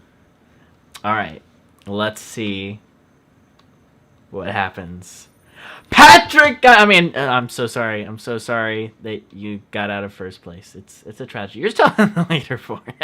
Murphy-O and Isabella have moved up a spot. Dance in the Rain's on there, and Intense Isabella's back after a long hiatus. Patrick, maybe you'll get back up to the top, but you're still very close. It's like literally just like 300 points. It won't be too easy for you to retake the top. All right. Here we go. Question 9. Milo's secret ingredient for mac and cheese is it bread, Cavenpuss, cheese fries, or yeast? You know, this is a tough question to answer. If you haven't seen Secrets and Pies, yeah. Milo's secret ingredient for mac and... Hey. No, Cavenpuss in mac and cheese? You know what? It is spelled fries. I'm so sorry. I clearly cannot spell words that are plural.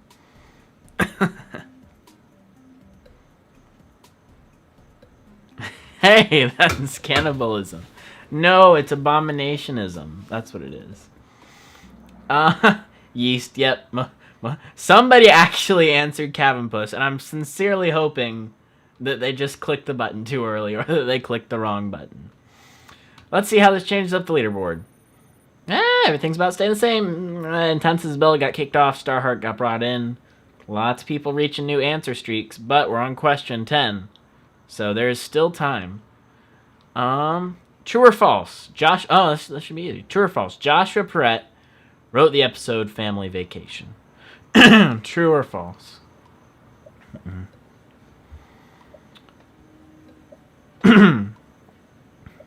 It's a Murphy family vacation.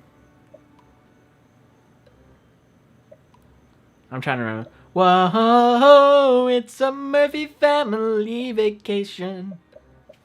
We'll all stick together if we're in the best of weather. Whoa, it's the journey. The journey is the destination. Something along that. Milo does love cheese fries, though. That's right. He did write Family Vacation. Wow, that was a bigger divide than I thought. Man, you guys on the leaderboard know your stuff. I'm impressed. I'm very impressed. The name of the person driving the Snow Flyer 3.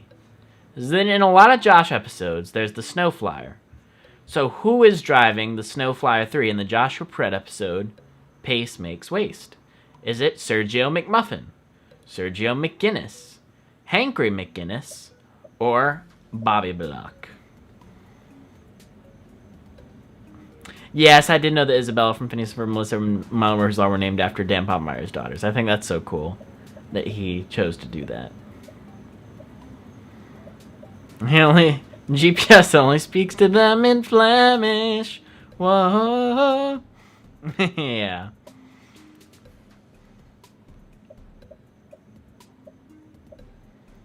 Again, I'm really thinking green is the way to go with this one. I mean, Bobby Block, man. Bobby Block.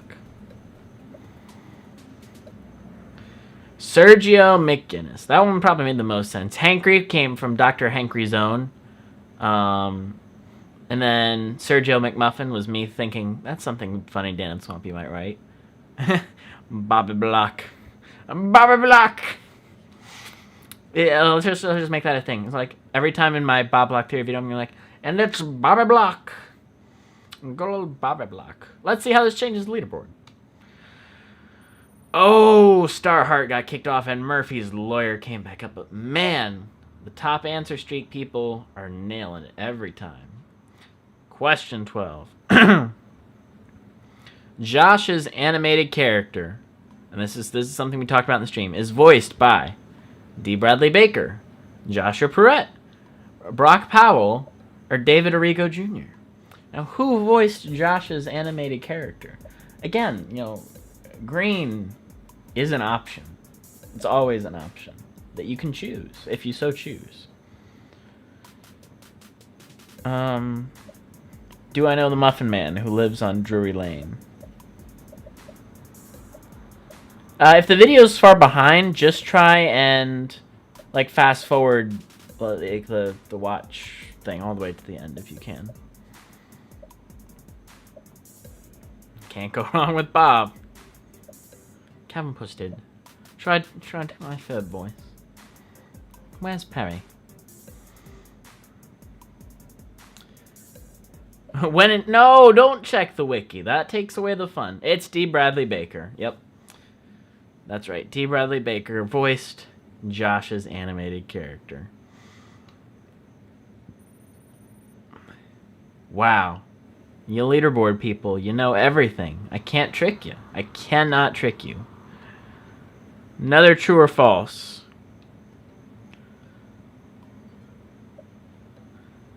Yeah, don't cheat. Eat.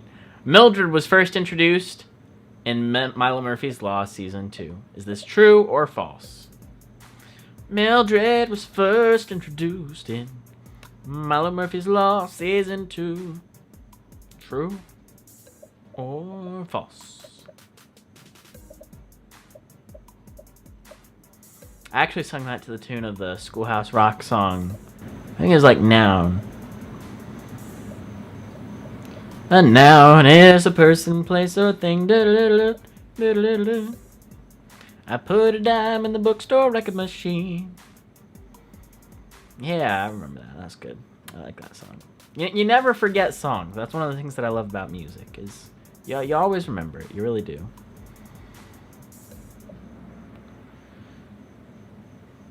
False. That is right. Mildred was introduced in Missing Milo. That was her first episode. Or its first we'll stick with her, because that's how Scott says it. How does this change? Patrick, you got knocked down another spot, man. I'm telling you, I really thought I was gonna have to eat my words. But you're in fourth place now. But I applaud that you stayed on the leaderboard the entire time. That is very impressive. Murphyo, still in the first. Dance in the Rain, welcome to third place.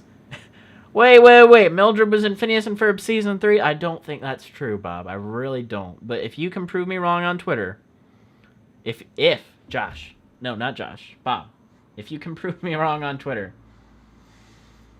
I'll have no choice but to accept that Mildred was in Phineas and Ferb Season 3. That's all I can say.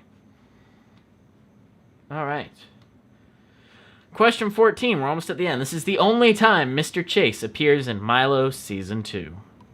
In what episode? Is it First Impressions, The Phineas and Ferb Effect, Cavendish Farms, or Managing Murphy's Law? What is the only time that Mr. Chase appears in Milo Season 2? It's one time. He has one appearance. One. And zero more. 0.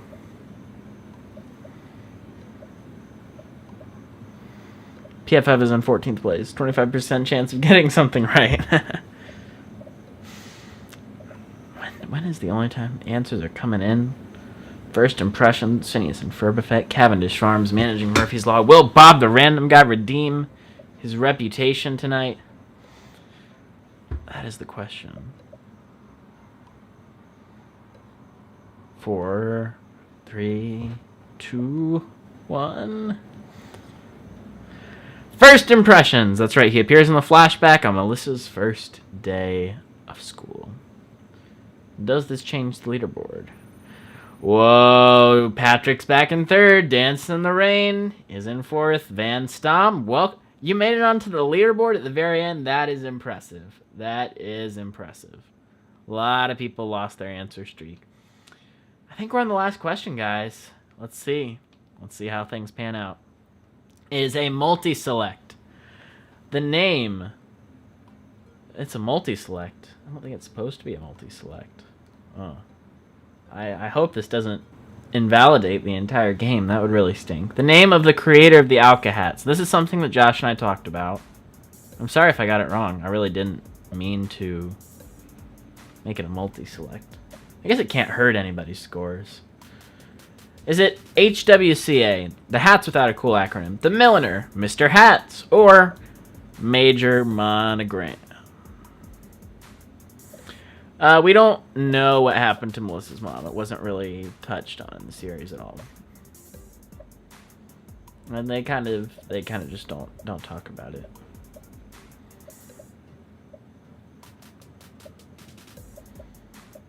Nine, 8, 7, 6, 5, 4, 3, 2, 1. It's the Milliner. Oh, wow. Wow. A lot of people thought it was HWCA. Wow. Okay. He's Major Monogram. I just had to sing that before we reveal the end scores. The podium. Here we go. In third place, we have Isabella. Congratulations, Isabella. In second place, we have Murphyo. And in first place... Who's in first place? What? Patrick, you managed to stay in first place? How? How? I'm eating my words. I was just like, Patrick, you're not going to stay in first place the whole time. And then you did. Congratulations. Yeah, you know, you can say that, A, you proved me wrong. You won the contest. Talk about it on Twitter. Brag to your friends. It's an elite club that have managed to win a Phineas Flynn's Law Kahoot. Okay, so somebody wanted me to talk about the last question for just a second. The last question, when they were developing the Alka files, Josh talked about how he wanted to kind of expand the lore of the Phineas universe, and one of the things he talked about was he wanted to explore the creator of all the Alka hats, because, you know, even though it's cartoon logic where they can just pull stuff out, he wanted to talk about the creator of them. And so the creator, they decided to name the Milliner, and that's where the idea for the Milliner came from. My whole world is a screen, just for walls of a rectangle, but I can dare dream. Carl, why'd you turn off the lights? That was fun. That was a lot of fun. So again, thank you guys so much for joining me. It has been an absolute blast. Thank you, David, for joining me on the chat, and not in the chat, in the stream, and coming on and just answering questions. And for everybody who stayed with me the whole time, thank you for playing Kahoot. Thank you for enjoying the conversation, for being fans of the show. We just hit 10,000 subscribers, and I did a video talking about how I'm going to do a meme review as the 10,000 sub celebration. So if you want to get your meme in the meme review, Discord link is on the channel or in the Twitter. I should have it in the video descriptions at some point. But yeah, if you want to be a part of that, we're going to have more live streams soon, hoping to get on more guests from the shows. So, you know, be on the lookout in the future for those. Obviously, first people to hear are going to be the Patreon, the Twitter, about new guests. So go support me on Patreon, throw in $1. You get your name at the end of every video. And if you follow me on Twitter, obviously I post a lot more stuff there. By the minute updates, responding to, like, Dan Poppmeyer's been doing a lot of TikToks and other stuff. And yeah, Everybody's saying, yeah, how often do I do live streams? I try to do one every 2 weeks now, especially since we're in quarantine. If I can't get a guest, we'll just play Kahoot and have fun. But yeah, that's about everything. So again, thank you just so much for watching Phineas Flynn's Law, and I will see you guys next time.